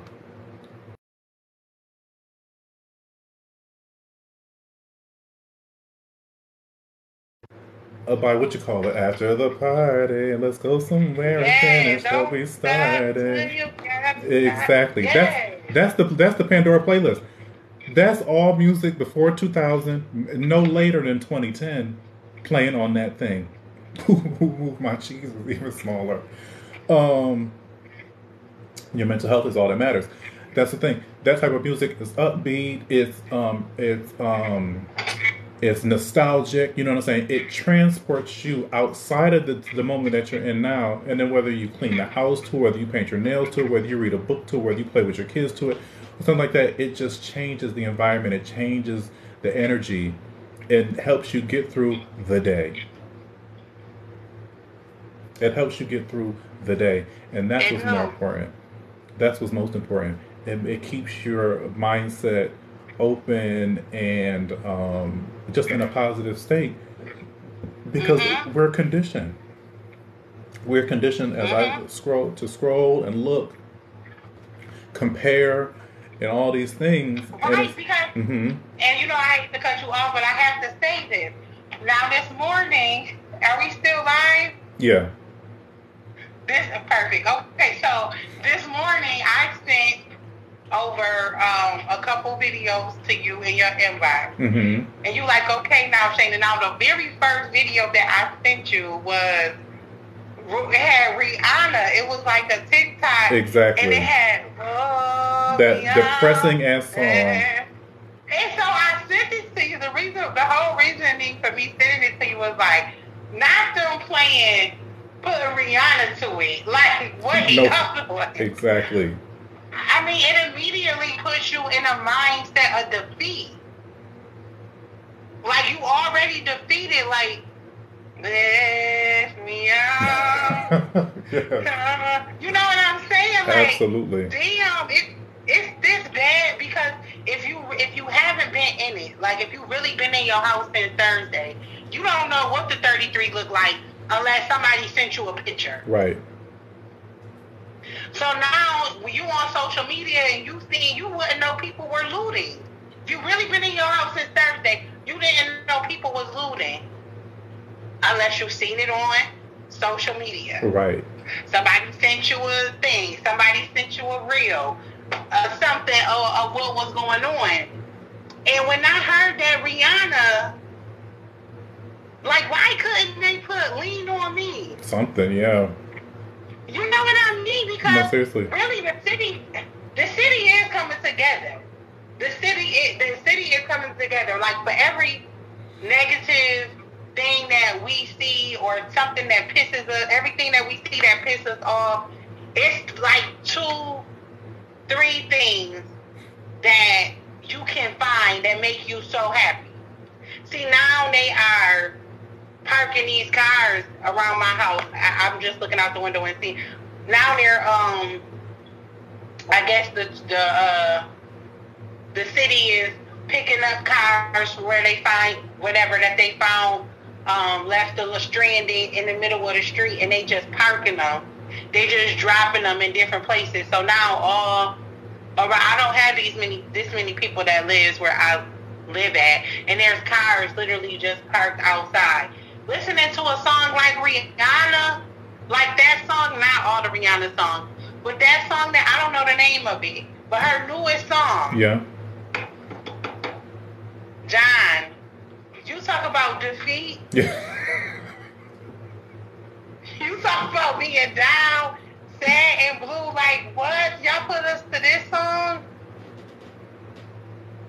I mean, they could have put, I'm gonna stand up, take my people with, but y'all gonna put that one? Yeah. Kelly Clarkson, Stronger. And it really do. It weighs on. It's psychological. Literally, wherever you're going through in life, like we always can find a song to get us through some stuff.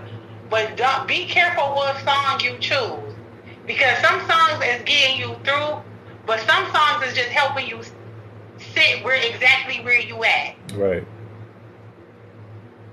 And the thing is, it's not even so much, you don't realize it.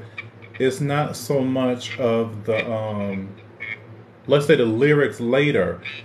It's that initial tone, it's the vibration of the music in the beginning, that whole slow I don't care if she's saying lift me up, she could say raise my hands, but it's the tone of the music.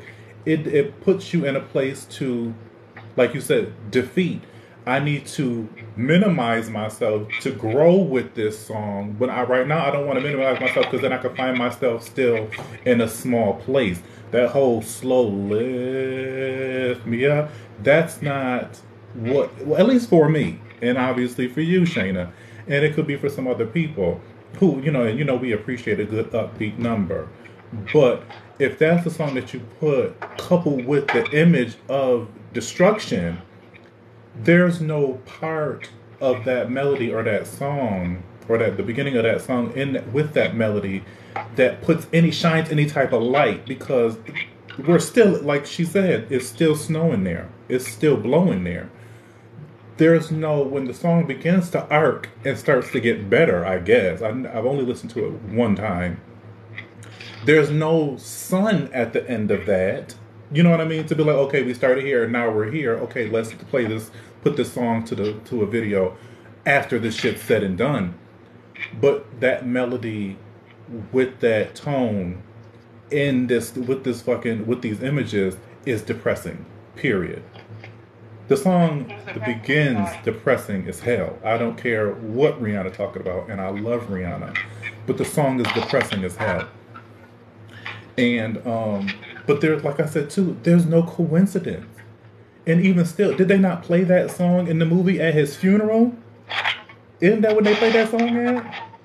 So, like, you know what I mean? Like, let's listen. Y'all come to the Kelly Collective because I'm gonna try. I'm gonna make it plain, and I may make it sound crazy, but I'm gonna, I come around and try to make it make sense. Because let's just, we have to pay. I encourage the people to just pay attention a little more, because the evidence be right in front. The evidence be right in front of our face. But like I said, I don't know what Rihanna or Kim Kardashian got to do with Buffalo. Okay, it's like I told the people, Shayna, Rihanna had the baby Friday the 13th. The shooting was the 14th. And then Kim Kardashian been blonde. I said when she go back black, things will have changed, and things have changed drastically since Kim Kardashian has been blonde, and now she back to black in the same time the damn Buffalo is in the damn white. So I don't know what data, what ties they have specifically, but the timing of those types of events where they are used to distract information, Rihanna having a child and Rihanna having a child is a big deal, and then Kim Kardashian changing her hair dominates news, like, you know what I'm saying, like she, you know what I mean, like it's some big, people change their hair daily. Yeah.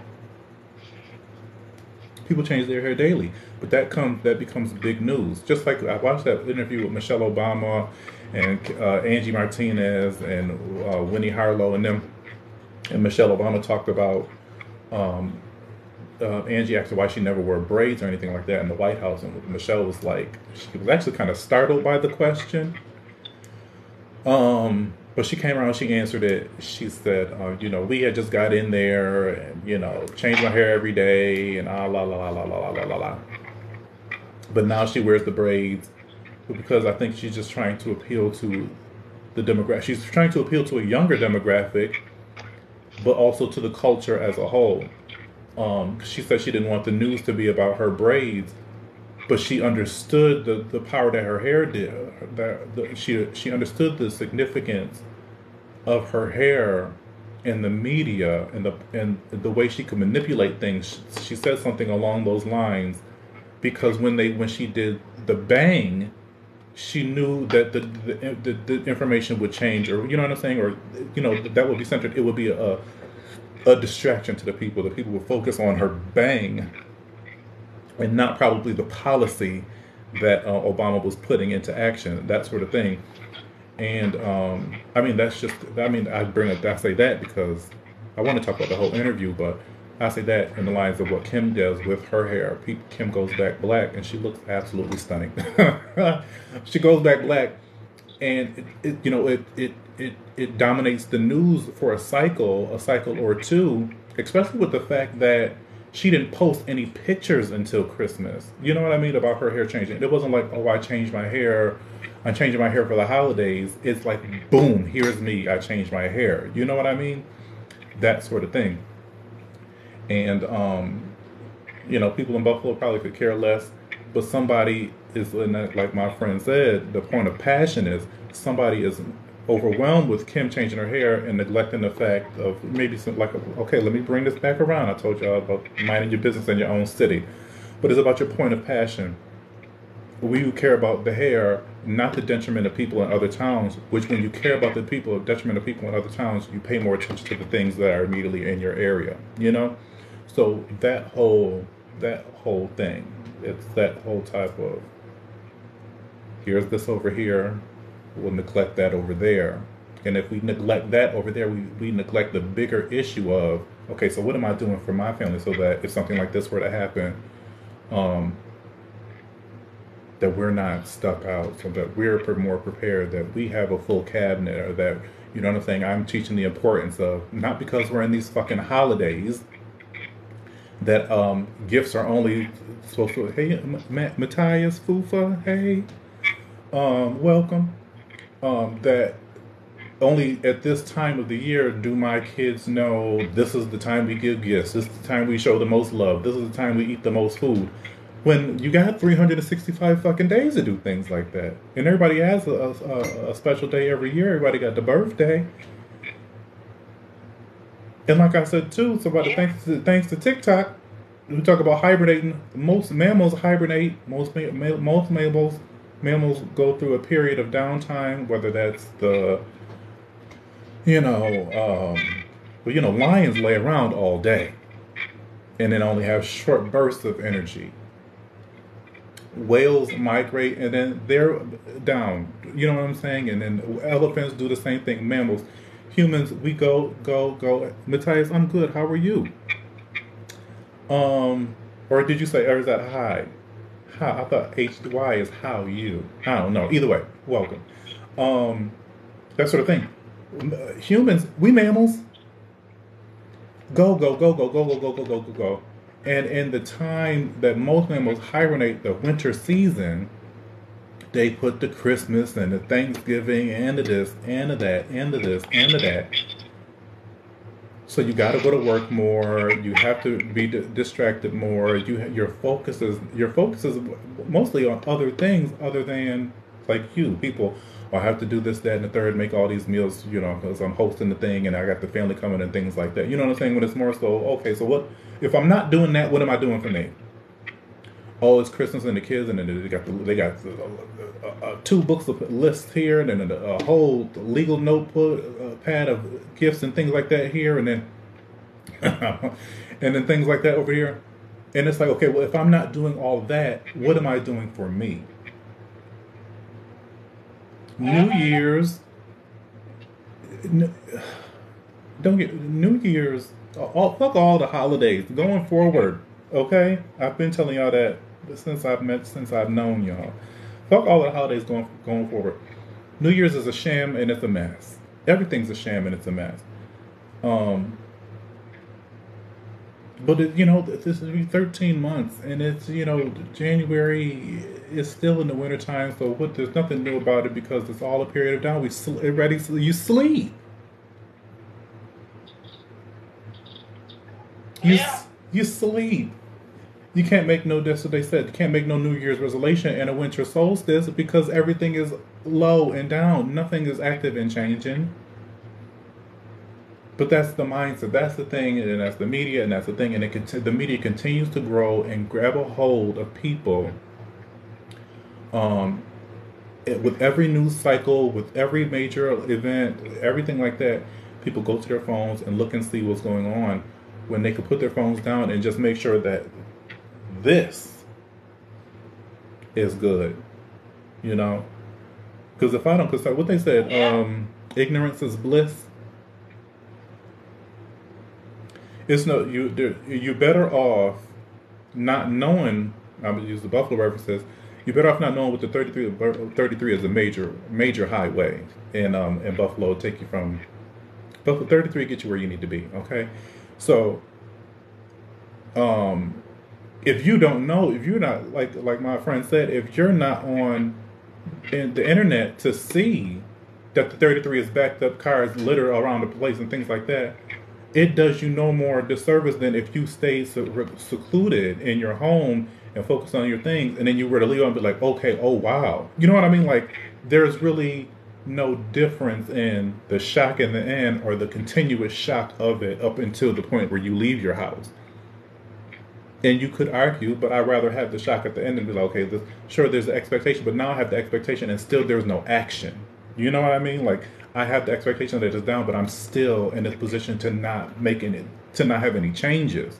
So why burden myself with a situation when there's nothing I can do about it? Why cry over spilt milk?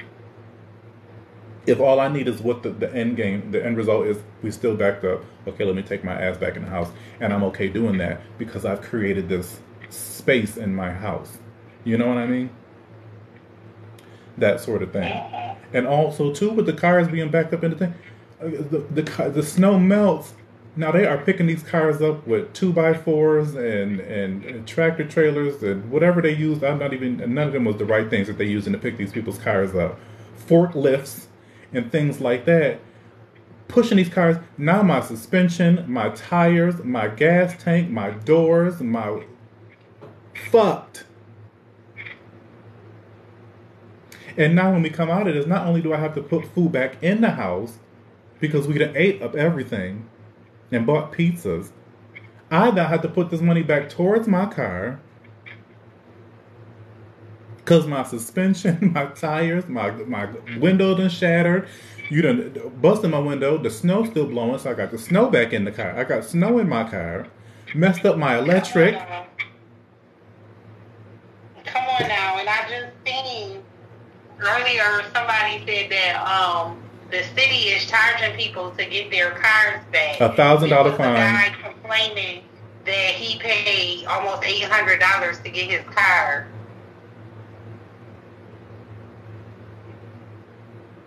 That's crazy. So now you gotta find your car. Yep.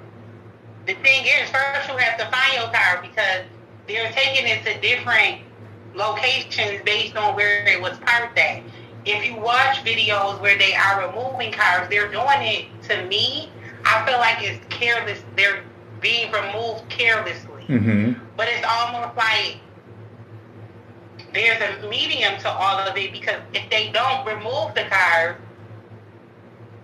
then they can't plow the streets. No one can, right, they can't clear the street. No one can get, we won't be able to continue as business as usual. Right. You know what I'm saying? Right. So they have to get the cars out. People are frustrated all around, and I think ultimately what it boils down to is grace. Like, give people a little grace. Show a little mercy. Show a little mercy, because this is literally a domino effect. It's a domino effect. Everyone is just trying to make the best out of it. They're trying to figure it out. Do I think people should be charged to get their cars? No. I think that's unfair. But from the mayor's standpoint, they had to call for the National Guards to come out. So they got to pay people. They're paying. They got to find a way to get their money back. I mean, if you got caught driving, if you get caught driving in it, you get a $500 ticket. People got tickets, $500 tickets for just trying to go and pick family members up, or get a family member some food, or oh Lord, trying to do what's right. Trying to do what's right. And I'm not saying everybody out there doing what's right, but some people are out there doing what's right, and they're getting and that, you know, that right there, to bring it all back around, bring it all around back to bigger deals, you know what I mean, situations or decisions that are made that really affect any thought or you know, motivation to do something right. I have the means. I have a good truck. I have a plow, but I can't drive. I can't go take the food. I can't go pick up my family members. I can't go, you know what I'm saying? Things like that, because I'll be met with a $500 ticket. How the fuck are they giving $500 tickets? Is the police not peppered and seasoned all through the streets, stranded too? So how you riding around want to give me a damn ticket? You should be home with your family. That's what the police is. Now the police do come in and they help the people, because some people need help, right? But the police force is a sham too. The police force is a sham. If your kids is getting abused by a man, the people in the neighborhood should be able to take the kids and care for the kids, lead the man to go to the ding, ding, ding, ding. What else do the police do? Neighborhood watch. There's been neighborhood watches. Somebody not rapping in the neighborhood. There's somebody around the block, in the streets, that, you know, people that watch out, make sure the neighborhood's good, things like that. Things like that. If you think about what the police do, you could think about how the community could be doing. The community could do the same things. But if now we have the police coming out here, and that's where we're at, is the martial law and the things like that, is that people looting and defying, like you said, Shayna, defying rules and things like that, and not leadership, but authority. Now that's okay. We need to bring in the big guns, because people have machine guns outside of hair stores, because people are busting down glass doors and robbing the very places, like you said, that have provided you the ease and the comfort and the ability to grab things that you need, that you don't need a car, that you don't need to travel to the next town over, to go to a Walmart, to go to a Tops and things like that. And you can go to these corner stores, big thing, Buffalo, okay, just like New York City, bodegas all the way. But unlike the city, on every corner, you're going to find you a Family Dollar. You're going to find you a Dollar Tree that gives you the soap, the toiletries, the snacks, the gifts, the things that you can, that the things that you need that you might not have easy access to, but those are the very things that people have run in and looted and left those very things that provided you the very grace that you needed. They have disgraced them. That's the biggest, that is the biggest thing. And like I said, who the hell sent out the message and said, okay, we're going now? It wasn't like, I don't know how the videos, it seemed like everybody all happened at the same time. It was all the same day. It looked like it was all the same time of day when all these things was going on. And it's only been 3 damn days. This Family Dollar, this Dollar Tree, this corner store, same time, boom. Who sent out the message? Who said that now is the time? And if you don't think it's people playing it in the towns, I take you back to that, like I said earlier, that situation in Chicago. Was it Chicago where they had threw the bricks and destroyed not the armory, but like the financial bank system or the bank building or something like that. And the people said they woke up one day and it was a pyramid of bricks outside that building that had never been there before.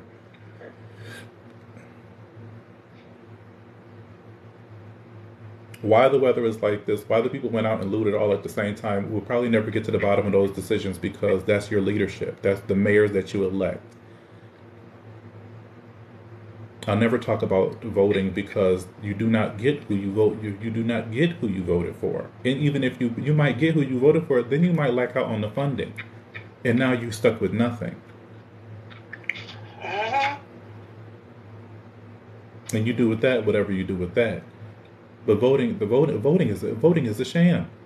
If now we talking about Buffalo, if we was going according to voting, the nigga in charge of the city right now wouldn't be in charge of the city right now. But I could go back to what the people look like, because the old girl that was supposed to be in the office, she looked crazy too. So you know, like it's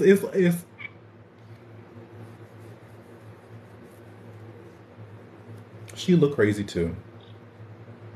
Thank you, Natasha. The people is all looking crazy. They coming up with fake memes. People believe in it. These fucking animals coming out the zoo. Like, the animals at the zoo. it's just like, what?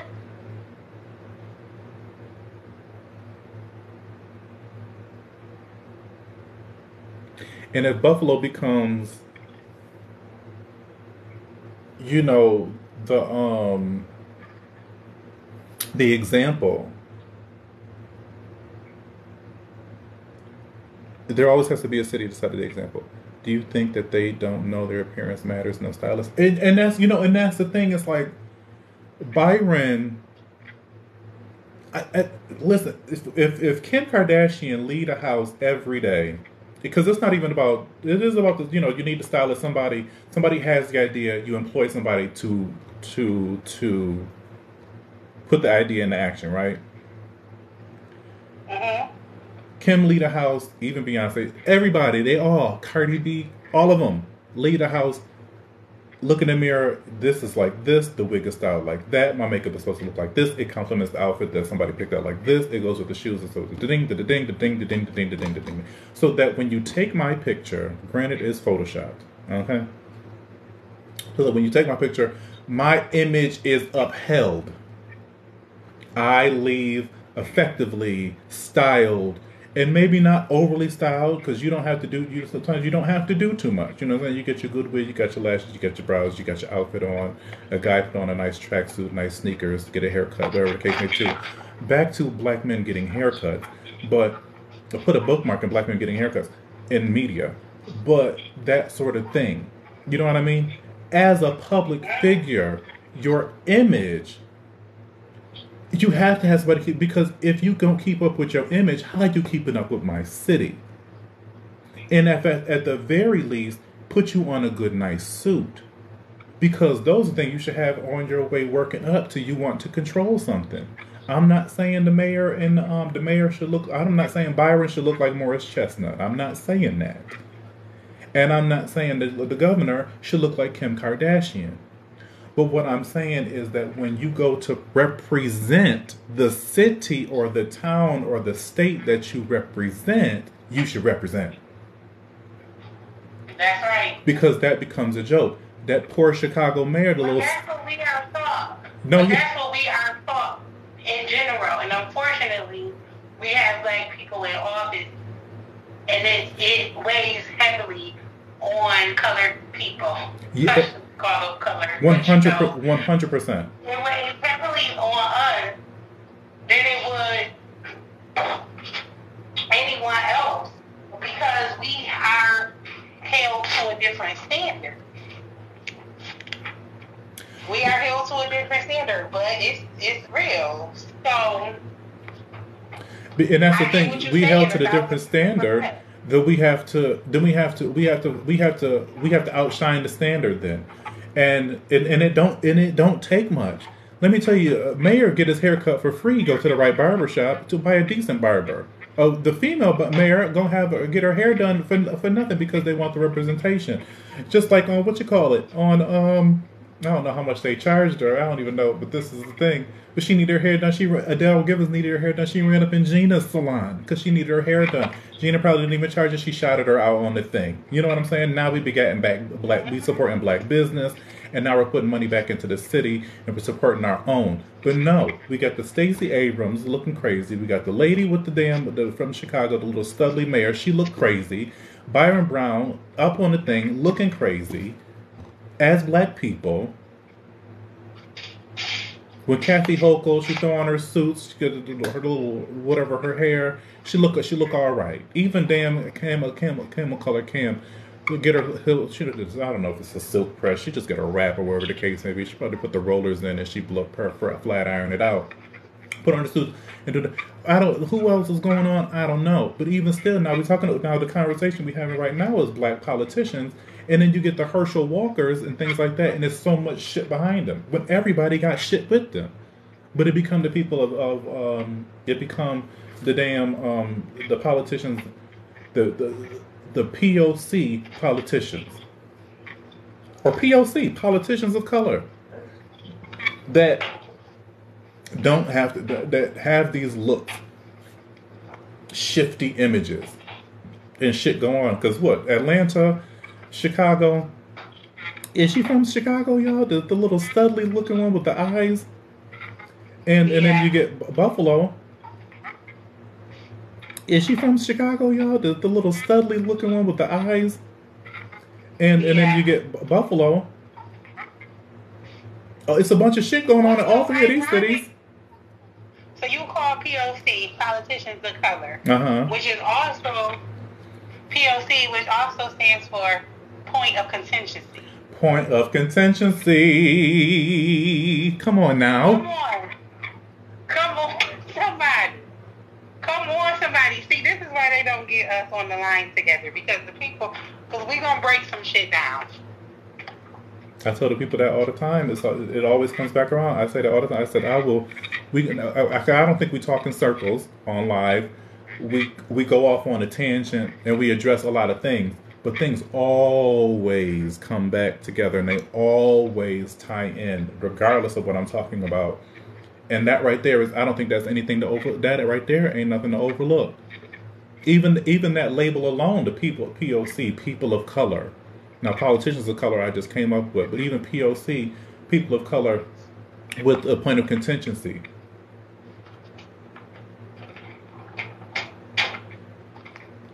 So you best believe, and that's what I said. Then that's the thing about Wendy, and that's why they got the black girl off the CNN, whatever the case may be, because she put a lot of time, a little effort into her look. Because I'm not going to be on here representing for my people with that standard, the stigma of being a person of color and not representing the way that we know. Because first of all, they always talk about black people. Black people know about getting your hair pressed on Easter morning. Black people know about your Sunday best, which is a racial slave term. So black people know about that. So you get somebody, and this is just my perspective. This is my outlook. You get somebody black on television that don't care about their image. They're not black. They whitewashed, undertoned, undercurrented Caucasian.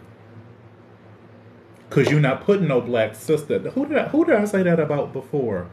You're not putting no black sister up on the news, and she not gonna have her hair done. You're not putting no brother in a suit in front of the people, and he ain't ran to the barbershop. Diddy don't go the next day without a damn edge up. Diddy is the only black man I know in media that keeps his hair cut. Maybe Fabulous. And we all know what's going on with Fabulous. Everybody else got some type of fuck shit ass haircut because a fade on a black man is intimidating as hell because they fine. And they look refined. And now it's a point of contention. Because I'm intimidated. But if they get on the news in salt and pepper cookie bushes or minced up faces, I'm not as frightened of this person. Because image is everything, and it's not even about color, but color is a cultural conversation, and it just is because that's the color is how we get to where we are right now. Okay, color and culture. The culture is color. To some degree, a large degree, it is, and we just know. As I get older, the things that are very obvious to me, the things that I see, the message behind it is very obvious. Is very obvious. Imagine, let's say Herschel Walker, for example, strapping. He could be more attractive, whatever, but to somebody he fine as hell. He black, right? But if he was well-spoken and he didn't have the shit with him, if he didn't say the things about the things, and if he didn't like white women and he liked black women too, he would not even be in the position that he is right now.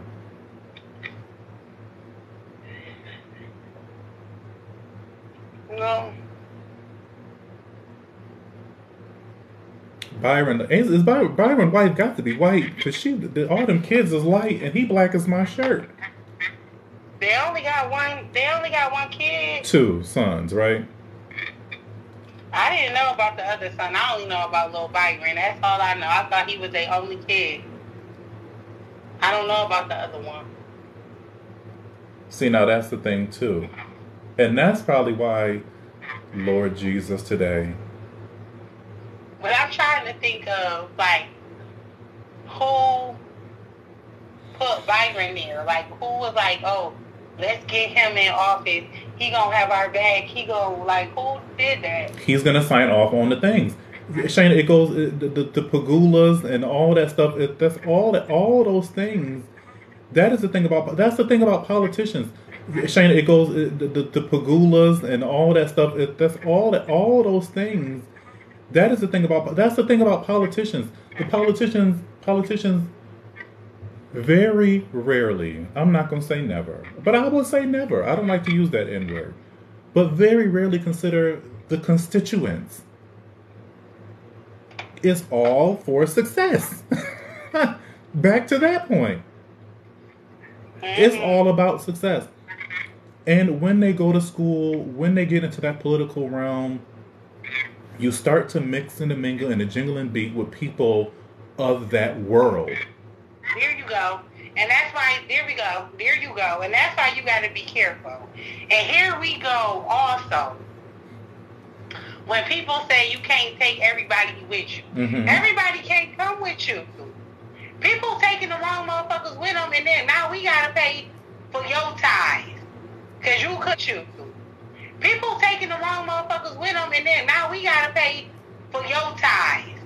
Because you couldn't let this stupid you couldn't let this person go, and now they controlling you because you They couldn't let this stupid you couldn't let this person go, and now they controlling you because they did something for you 20 years ago, and you controlling you because they did something for you 20 years ago, and you just feel so indebted. Now you making decisions based off of a favor. Everybody can't go. Everybody cannot go with you, Byron.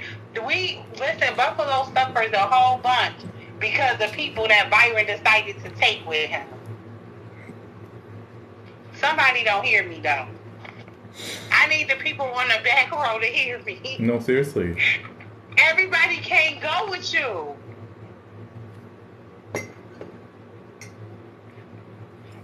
My God, today. And that's it. I'm done. No, I'm done. That's politicians. That's politics in a nutshell. And that's the thing. You watch the shows. And that's the thing. You watch the show. I don't know. That's the thing. Expecting people to think like I think. When I watch, especially when it comes to a political show, House of Cards, not Madam Secretary. I never watched that. Yes or no? I'm thinking about something else. But Madam Secretary, even Scandal, you don't watch no show like that and be like, oh, that show was good. Or, like, you can't watch that and not think, well, I wonder if that's really happening. Or, they're talking about this state and now they're talking about this state. Because, let me tell you, watch Secretary of State and all they talk about, Myanmar, some country in the Middle East, whatever, Myanmar. After I started watching that, I had never heard. I had not, to my recollection, but they say there's a word for it. Like when you get a new car, you don't notice everybody got the same car, so you get the car, that sort of thing. But I had never heard Myanmar in the news more than I had heard it after watching Madam Secretary. You can't watch these shows that mimic real life and not think that there's no truth to it. Or how factual the mimic is. Because like we said earlier, if we're writing about it, there's some truth to it. And as we know, not too many things is original because they keep wanting to regurgitate and refurbish old programs. So there's not too many new ideas out there. So nobody is sitting there talking about, let's do a Secretary of State show and throw all this new content or I've got some fresh ideas that'll really trip the people up. No, this is some real ass shit because most of the people, the executive producers on there are consultants, administrators, or things like that contribute to these programs. Like I told y'all before, the lady Scandal is a real lady. Black, long black, beautiful hair. Worked under the Bush administration, crisis management, consulted on Scandal.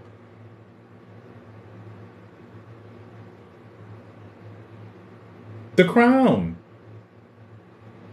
is somebody from England consulting on that show. The Crown, I believe like the whole setting in the time of the Crown was pre-slavery. Okay. Like, okay. Well, we talk about like the lineage. Hell yeah! I mean, the monarchy goes back centuries. And I feel like shows like The Crown and it was another one that I like a lot, and I can't think the name of it, but it's similar to The Crown. Not Bridgerton. Where the dude, yes. Mm-hmm. Bridgerton was definitely, I feel like that was black people before slavery. Yeah. And when you think about the authority that the blacks had in that show alone, like they had to deal with us because we was taking over. Queens and shit, dukes and lords and marrying whoever we wanted to marry and living how we wanted to live. I mean, Lord. But even still, and now they talk about the snow. Now they talk about the snow fake. And somebody was on Facebook. I know I'm hopping all around here. But they were talking about, somebody put up a post on Facebook and said they were going to put some gasoline to the snow and light some lighter fluid, something they said, and they was going to light a match and see what happened. Not too long after that, there was a fire. It wasn't from the guy doing it, but just ironically, there was a fire. Mm-hmm. Somebody went outside. Then after the fire took place, this is why I'm done with Facebook. A girl went outside, got some snow, and lit a fire to the snow. And they said it was wax. John, I'm done. Well, I'll tell you this, as I watched the snow fall here, it was falling in pebbles. And I'm like, what are these pebbles? But why is it not flakes? Because I remember flakes, standing outside with my mouth open wide trying to catch some flakes, and then falling and it literally be a flake and then it melts and things like that. And, the snow being fake, I mean, that just goes back to the conversation of climate control and such bigger things at hand, you know what I mean, that need to be addressed or even be made a more effectively, be more a way to be made more aware of to the people. But it's just not the same. It's just not the same. It's not. And then people telling, okay, like my mind's going all over the place. And then we got these stimulus back in January. And people was telling you, don't spend your money. Something is coming. Something that people kept saying that. Something is coming. Don't spend your money. And I think that we went the rest of the year, like hearing, just me personally, just hearing that. I think I went somewhere in the back of my mind, I thought about what the fuck is coming. Right. And here we are. And this is just, I mean, I've been in Buffalo. I've been in Buffalo now I think it's been 4 years I've been in Buffalo. I've been in Buffalo for 4 years now. I think that very first winter when we had that snow and you went together, maybe, or you came right after the storm. Mm-hmm. No, we were together that storm. But I ain't never seen nothing like this. I haven't seen anything like this since I was in college. That's why I said the October storm wasn't even this bad, and that was supposedly so bad. Yeah, and that was the last big major storm that I've seen. And that's why I said things have just been getting progressively worse. And that's just that. And there's got to be a limit. There's a limit, or not so much of the limit, but just pick up the pattern of it. Earlier, I talked about like the fires, the wildfires, quote wildfires, in California, or even I don't know, maybe flooding in Florida. I don't know, but I'm focused on the wildfires, which are usually in one area. And if you know a fire engulfs everything around it. And how they lead the fire, which they say they do in California, lead the fire to, affect the areas that they want it to affect. Why? And what studies have y'all done over years to let you know how to guide this fire? Because a fire, if it's a fire in the middle, if there's a fire in the house, and the house catches, if one house and a row of houses catch on fire, the fire could jump right over to another house. Now the whole house is on fire. Your car catches on fire. That was my experience with fire. The car catches on fire. It engulfs the entire car. You know what I mean? And if there was a car in front of it, that. And if there's trash next to the car on the curb, that. And if there is not something that leads to the house that's next to the curb, in front of the fire where the car is, the house then catches on fire. The fire moves along. So for the fire to happen in California and stay in these secluded and stay in this one specific area and not engulf the forest to the left and not engulf the forest to the right, why then? Why and how does that only happen? Same thing with the weather in Buffalo. Now, yes, it may have traveled up, and now we got the stuff in Rochester, the wind in Rochester, and very minimal effects, I would say, of the weather here where I am. Why, if it comes up, and I don't, the weather and the blow and the wind. Never went to school for meteorology. Never been interested in the weather to that capacity to want to know the things and know the things. But everybody know too, which is a nationwide thing. Your meteorologists be lying. You want to know why your meteorologists be lying? Which is just a scientist, and scientists be lying all the time. Your meteorologists be lying because they get to deciphering what the hell. They're trying to make sense of the news that might make sense. But then there has to be something else that deters that. Because even still, if you know the current is coming, your meteorologist should be able to say, okay, we have the drafts coming up north, but then there's something happening out east. Something could be affected, thing. They're very definitive sometimes in their deliveries of the news. Considering the time and the energy that they put into understanding it, they should consider all aspects that may affect the information that they're providing. So when it comes to saying the weather, this is why the snow hit Buffalo so hard and not many surrounding other areas, or outside the city of Rochester, which is 45 minutes outside of Buffalo to an hour, gets the winds. But it doesn't affect the whole central, with something to that magnitude. What is that on Buffalo? And Buffalo's not the only city that's on the water.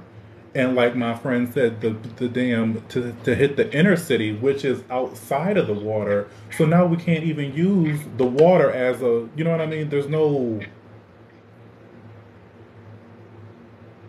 There's nothing that makes sense there. We can't use the excuse of, this is some lake effects. No, this isn't lake effects. No, because the cities on the water, on the lake, weren't as bad as the city that is, the area that is completely removed from the lake.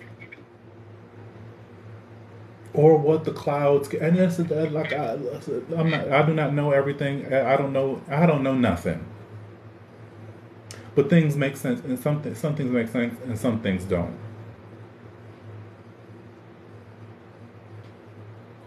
For it to hit the city the way it did, and then to use the estimates and the guesstimates of the meteorologist to gauge how much efforts or resources you need to prepare. Because listen, they always talking about since 77, they've been talking about people. The snow Buffalo gets since 77, that's 4 generations of snow blowers that they could have had, snow shovel, snow remover people that they have on standby, because Buffalo is a place that gets snow crazy and people need to get dug the fuck out. So there should never be a time or a period of something like this, or the streets aren't clear and things like that, or needs aren't met by the people, or enough adequate notice is given to the people to say this, that, and the third. Take care of yourself. Make sure you're safe. Because this has been the experience in Buffalo. Because we have safeguarded ourselves against detrimental actions. That's not what happens. And that's what I say about the politicians. If you elect the politicians that do the things that the constituents want, the cities and the areas will be progressively better. We elect presidents. Y'all elect presidents into White Houses. The country should progressively get better. That's not what happens. So we're not talking about natural. We're not talking about a human reaction. We're not talking about things that make sense. We're not talking about being prepared for situations that we should be prepared for because of the history and the patterns lead me to believe that I need to be more prepared. Even when it comes to damn last minute shopping. Well, I know if I go around this time, people don't get up because of the things and the things. You know what I'm saying? Gauging and guesstimating and estimating to make sure you can get done what you need to get done. But we find ourselves in a situation like fires out in the damn thing in California. It should be a reservoir of water ready. If there's dams down in Louisiana, it should be a reservoir of water. Boom, put the stuff out. That's not what happens. Generations of snowplow. My daddy's daddy was a plower. Pay them, what is the pay them money? Pay them, sure, pay them. They were raising taxes on it. Where the fuck is that? Cigarettes cost $20 fucking. Where is that money going? The money they put on fucking in Buffalo, the money they put up for speed guns and fucking road bumps. No, because when the summer hits, when the winter hits, and people not driving crazy down the block, this is more detrimental. The fucking snow that's going to pile up, and the fact that kids need to get to school, people need to get to work, people need pizza. But no, there's no safeguards, there's no preventative measures in that. But they want to continue to control the people. And then now we are left and we are controlled in every aspect of the year. Controlled about how I should navigate the streets. And now I'm controlled about what I can do with my time and energy in the winter.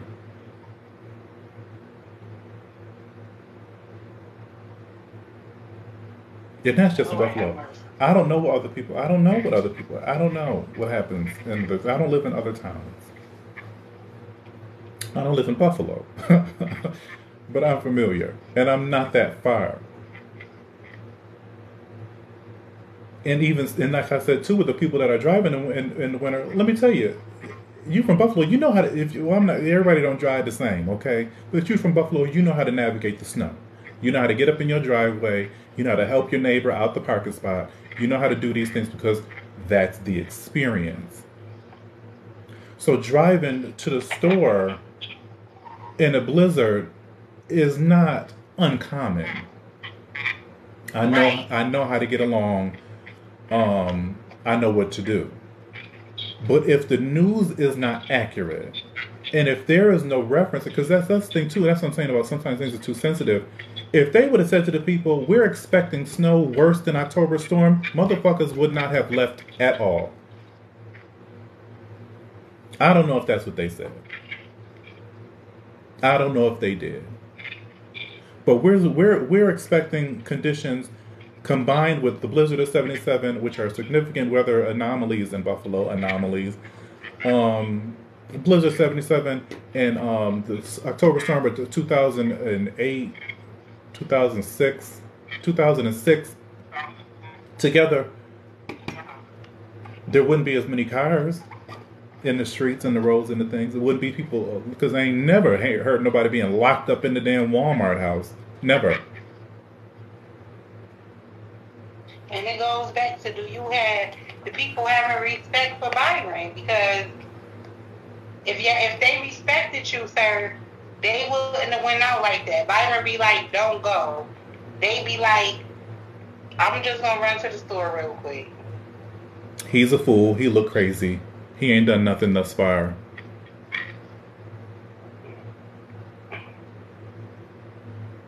So I'm gonna just run. I'm gonna dash out real quick. And then the thing is, people dashed out and dashed right back in, and that's what I'm saying. There's always casualties, but let me tell you, it's about how you prepare your people. And if the news is hitting if the snow is hitting like this, you're not gonna tell me that there wasn't nothing. Don Rather, or whatever his name is, down at the Channel 4, Channel 2, wherever Don is, who's a well-respected weatherman in Buffalo. You're not going to tell me that he don't know, after dealing Buffalo weather for 30, 40 years at least, what was going to be happening in that city to prepare the people. Yeah, somebody knew something. But no. Because when they have the people shut up in the Walmart, and I mean that's just such a, like I said, the people in Walmart, housed in Walmart is just ironic because of Walmart's affiliation with prisons. But the money that they get, $1,000 for you to find my car, or $1,000 to get my car. If my car is, I get $1,000 fine. It's easily $20,000, more than 20, because that's only 20 damn cars. There's hundreds of thousands of dollars laying around in the streets. Now people are going to get the fines, and now you don't pay your fines. Now we are charging the things, and then people, really care about fines and things like that, and bills, and now they depressed, because they can't meet the need. Because like I said, they come out of this, now they need to run to the store. Can't even get to the goddamn store, because their car is not there. Can't call a Lyft, because Lyft, I need a story on the Lyft drivers too. Lyft, Uber drivers, they either cars stuck to, or they can't get past the cars. I need money to feed my family after all of this is said and done. Like I said, because we can ate up everything after 4 or 5 days.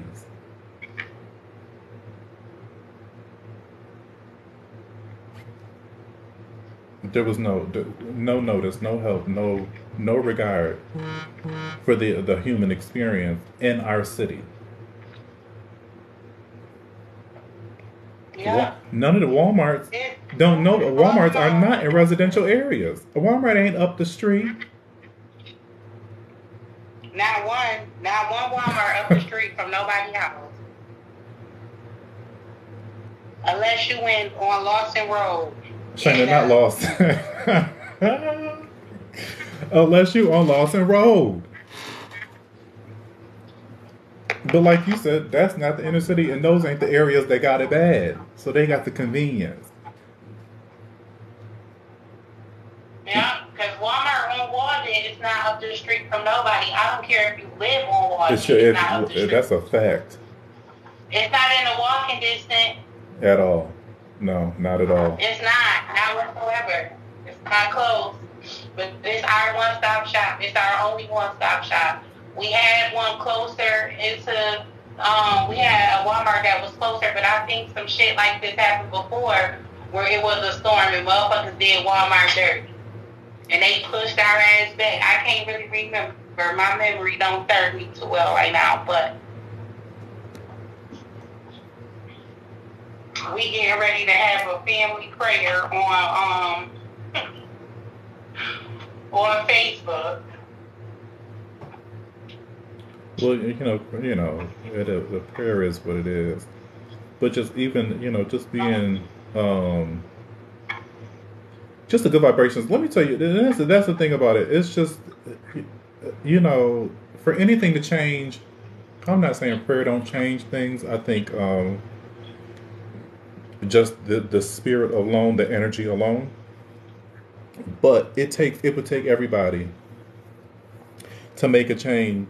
Because other than that, then we just, we're praying for the next day, and we can only just pray for the next day, plan for the future. But you can't plan for the future, like I just said, without the proper information. And you want to be sure that you're properly educated and properly informed. And that's on like your day to day, like leaving the house and the weather and things like that, as well as dealing in situations in your home with your kids and your dogs and your loved ones, your spouses, things like that. You have to be equipped with the information to handle. And that's just where all of that is. That's just right. That's true. And I believe that for me anyway, prayer isn't just, I don't want to say to help me. Sure. Because obviously, but it's more so to get an understanding. Because if we're praying properly, then it's a communication, right? So just like you and I are communing now, you go periods where you talk, I listen. Then it's a moment where I talk and you listen. And that's what it is with God. And for me, it's not more so of a help, but a clarity from a spiritual point of view. Sure. So, it's psychological. I know. And that goes. Yeah. That's the thing. Prayer. Just taking the time out and removing, because you can't pray and scroll. You can't pray and worry. You can't pray and read. So you're disconnecting, and Yeah. you're seeking information or just gathering a piece. You're meditating, whatever. You're doing the things, and that is psychological, and that absolutely is helpful, especially if you're doing it properly. Um, Because if you're not doing it properly, you're just stressing yourself out more, and then that doesn't do anybody any it doesn't do anybody any good. And that but to I mean to change. Listen, to change, and that's why back to what I said. You got to be worried about yourself, because you could pray that you have the ability and the capacity to care for the people that are immediately in your need. Those things you can immediately change. But let me tell you, praying for the mayors and the world and the president, that's the waste of your words and your communing time. Let me tell you, because to change the mayors and the world and the president, that's one hell of a group prayer. Let me tell you, because you want to know why? Because things are already in action. Things are in action. Well, wait a minute. The Bible is very clear. The Bible is very clear when they talk about fools. Some people are just fools. Yeah. And I think the fullest extent it can go to when you pray for an official is, Lord, have mercy.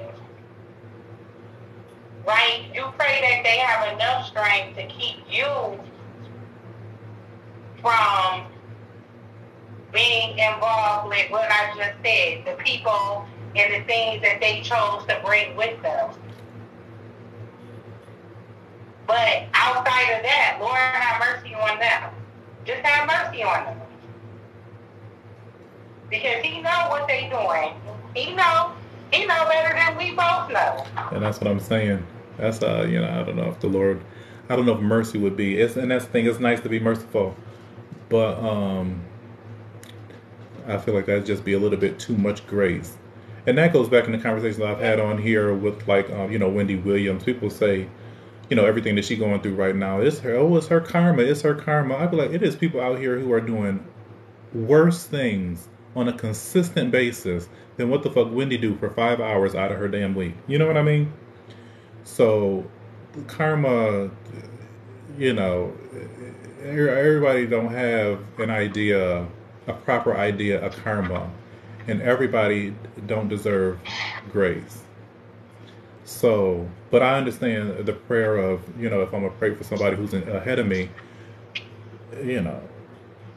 shit, clarity and understanding, empathy is that, because the people who are the officials, they grew up and they're bred bougie and elitist, so they lack empathy and sympathy. If some, like the people out there who all-wheel drive, Ford F-150s with the plow in the front, they good. You know what I mean? They don't have the same plights as somebody in a 2009 Ford Corsica, whatever the fuck. You know what I'm saying? That sort of thing. They lack the empathy. And probably don't lend a hand because they're looking down on people for not having the same things that they have. Grace. Karma. To ride past somebody that you can help and you don't. Now you got a flat. That sort of thing. Even about this whole conversation, it might just be, it's enlightening.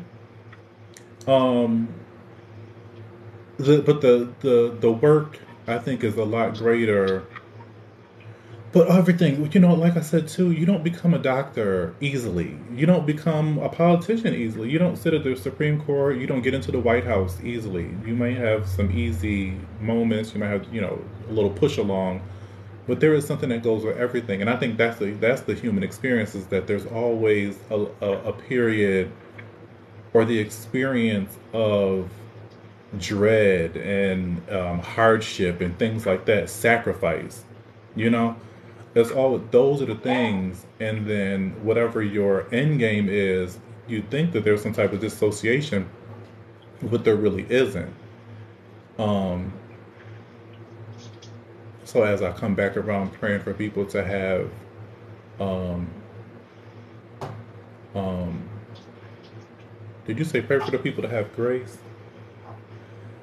It would be that type of experience. Um, because we all it would praying for people on a deeper level because we all experience the same things. But it's like, with so many hands be in the pot. Then that's the thing. Hands are in the pot and the prayers don't get through. And now we're stuck repeating history because the blizzard of '77. It shouldn't happen. Well, like I said, this is worse. But from the blizzard of '77 and then October storm of 2006 to 16. Jesus Christ. 16 years later. Well, 77, and this is 22. Jesus Christ. Don't get me started on the numbers. Because then that was 55 years ago. Lots of people died this year. They was 55. Don't get me started on the numbers. I'm not in the mood. So I'm about to get out of here. But that sort of thing, we should have things in place. There should be things in motion to, okay, the snow is falling at this rate. We need to send out 40 cars, 40 trucks, that sort of thing. The logistics. We done voted Byron in the damn house. Y'all done voted Byron into the house. And he don't have no mind for logistics. He's just there to sign the documents to bring the money in. Or put it on a global. Because when I see Buffalo on the Shade Room and shit like that, it's just like, child. They don't want to give Buffalo no credit for having good food, but they want to talk about the goddamn snow. When quite frankly, they should talk about the food more.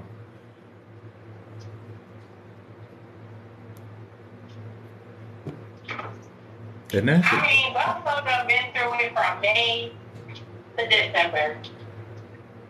Say that again? I said we've been going through it from May to December. Oh yeah, no, 100%.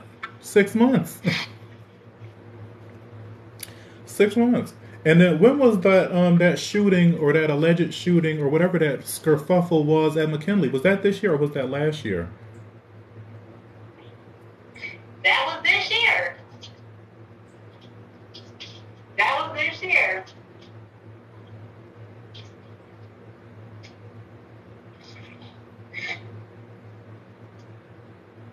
It's a mess. It's a mess. And just do what you got to do, what you can with what you got with who you with, and that's how you make it through. And that's how you make it through. And that's just that. No different than any of our other conversations. I don't know what I wanted to get on here and talk about. Like I said, Kim is back black, so the shit is just a mess. And this whole thing is just confirms that Buffalo going through this stuff continuously. Um, like I said, the school shooting happened. I mean, not the school shooting, but the Tops shooting happened the day after Rihanna had that baby on Friday the 13th. And obviously, Rihanna and Kim Kardashian are major factors in the entertainment and the fabric of the agenda that is whatever it is. So things happen and come to distract you or whatever, and or misguide you, and things like that. And you need people like Lennon Kelly to come and make it all plain. I don't know what else I wanted to talk about. Drop down in the comments if you have something else you want to hear me rant on about. I've been on 2 hours and 44 minutes with my co-host, my best friend down in Buffalo, Shayna. I hope y'all had enjoyed her. I know she spoke something over you. I know she spoke something to you. And I wouldn't mind having more co-hosts. Did you guys like having her? Did you like having that on there? Having somebody else come in and say something? I rather enjoyed it. I enjoyed it a lot. There's nothing that we don't. There's nothing that we don't do. No, What I'm saying. we cover it all. We got a lot to say about a lot of things, and I know the people enjoyed it too. They've been sticking around and listening because they wasn't commenting so much with it because they was listening, and I appreciate that too. But yeah, that's that just is what it is. I know I need to make some content. I just haven't been. It's dark, and I'm not saying I'm depressed, but it's depressing. And like I said, it's 4:40. Actually, this is the sun. Let me in 20 minutes. The sun ain't gonna be up here no more. And if you've been on here, the co-host was refreshing. If you've been on here since the beginning, you've noticed how the sun has decreased behind me. But yeah, it's something about my service and something about this Wi-Fi I'm using does not allow me to get into a panel, which I think will be fun too for the Lux members, and then also try to get my exposure to some other people. And I have had more of that happen on here since probably since the Chrissy video, definitely since my waxing video, definitely since the Wendy Williams video. And then with the Joan Rivers video, people have been really wanting to come in and be a part of the lives. But the service just does not allow it. And I don't know what that's about. But every time I get on here, somebody wants to come into the conversation. We're trying to expose, trying to get the exposure and get the people to know me. So there's that with that. But it was a fabulous conversation. I appreciate you guys being here. Hopefully you got something that you wanted to hear. Hopefully something you didn't want to hear sparked a little thought behind your ear. And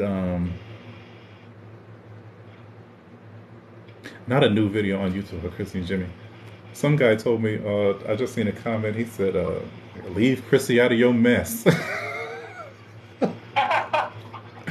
Chrissy with the T. I said, you don't even know her damn name. You start trying to get on top of me about something. People making videos about my videos. It's flattering. And I appreciate it. I just, and I can't even take, like I said, everything I talk about is documented until I get in that place like Tasha K where I'm getting a little birdie dropped a little information on me. And I'm trying to get there. But so none of it is mine exclusively. So it's for the world. I'm glad I inspired the people to do that. That's what I'm thankful for. My ability to inspire and motivate. But that's all I got. Ain't got no more. So until next time, be big, think big, be bigger. And I will definitely see you sooner rather than later.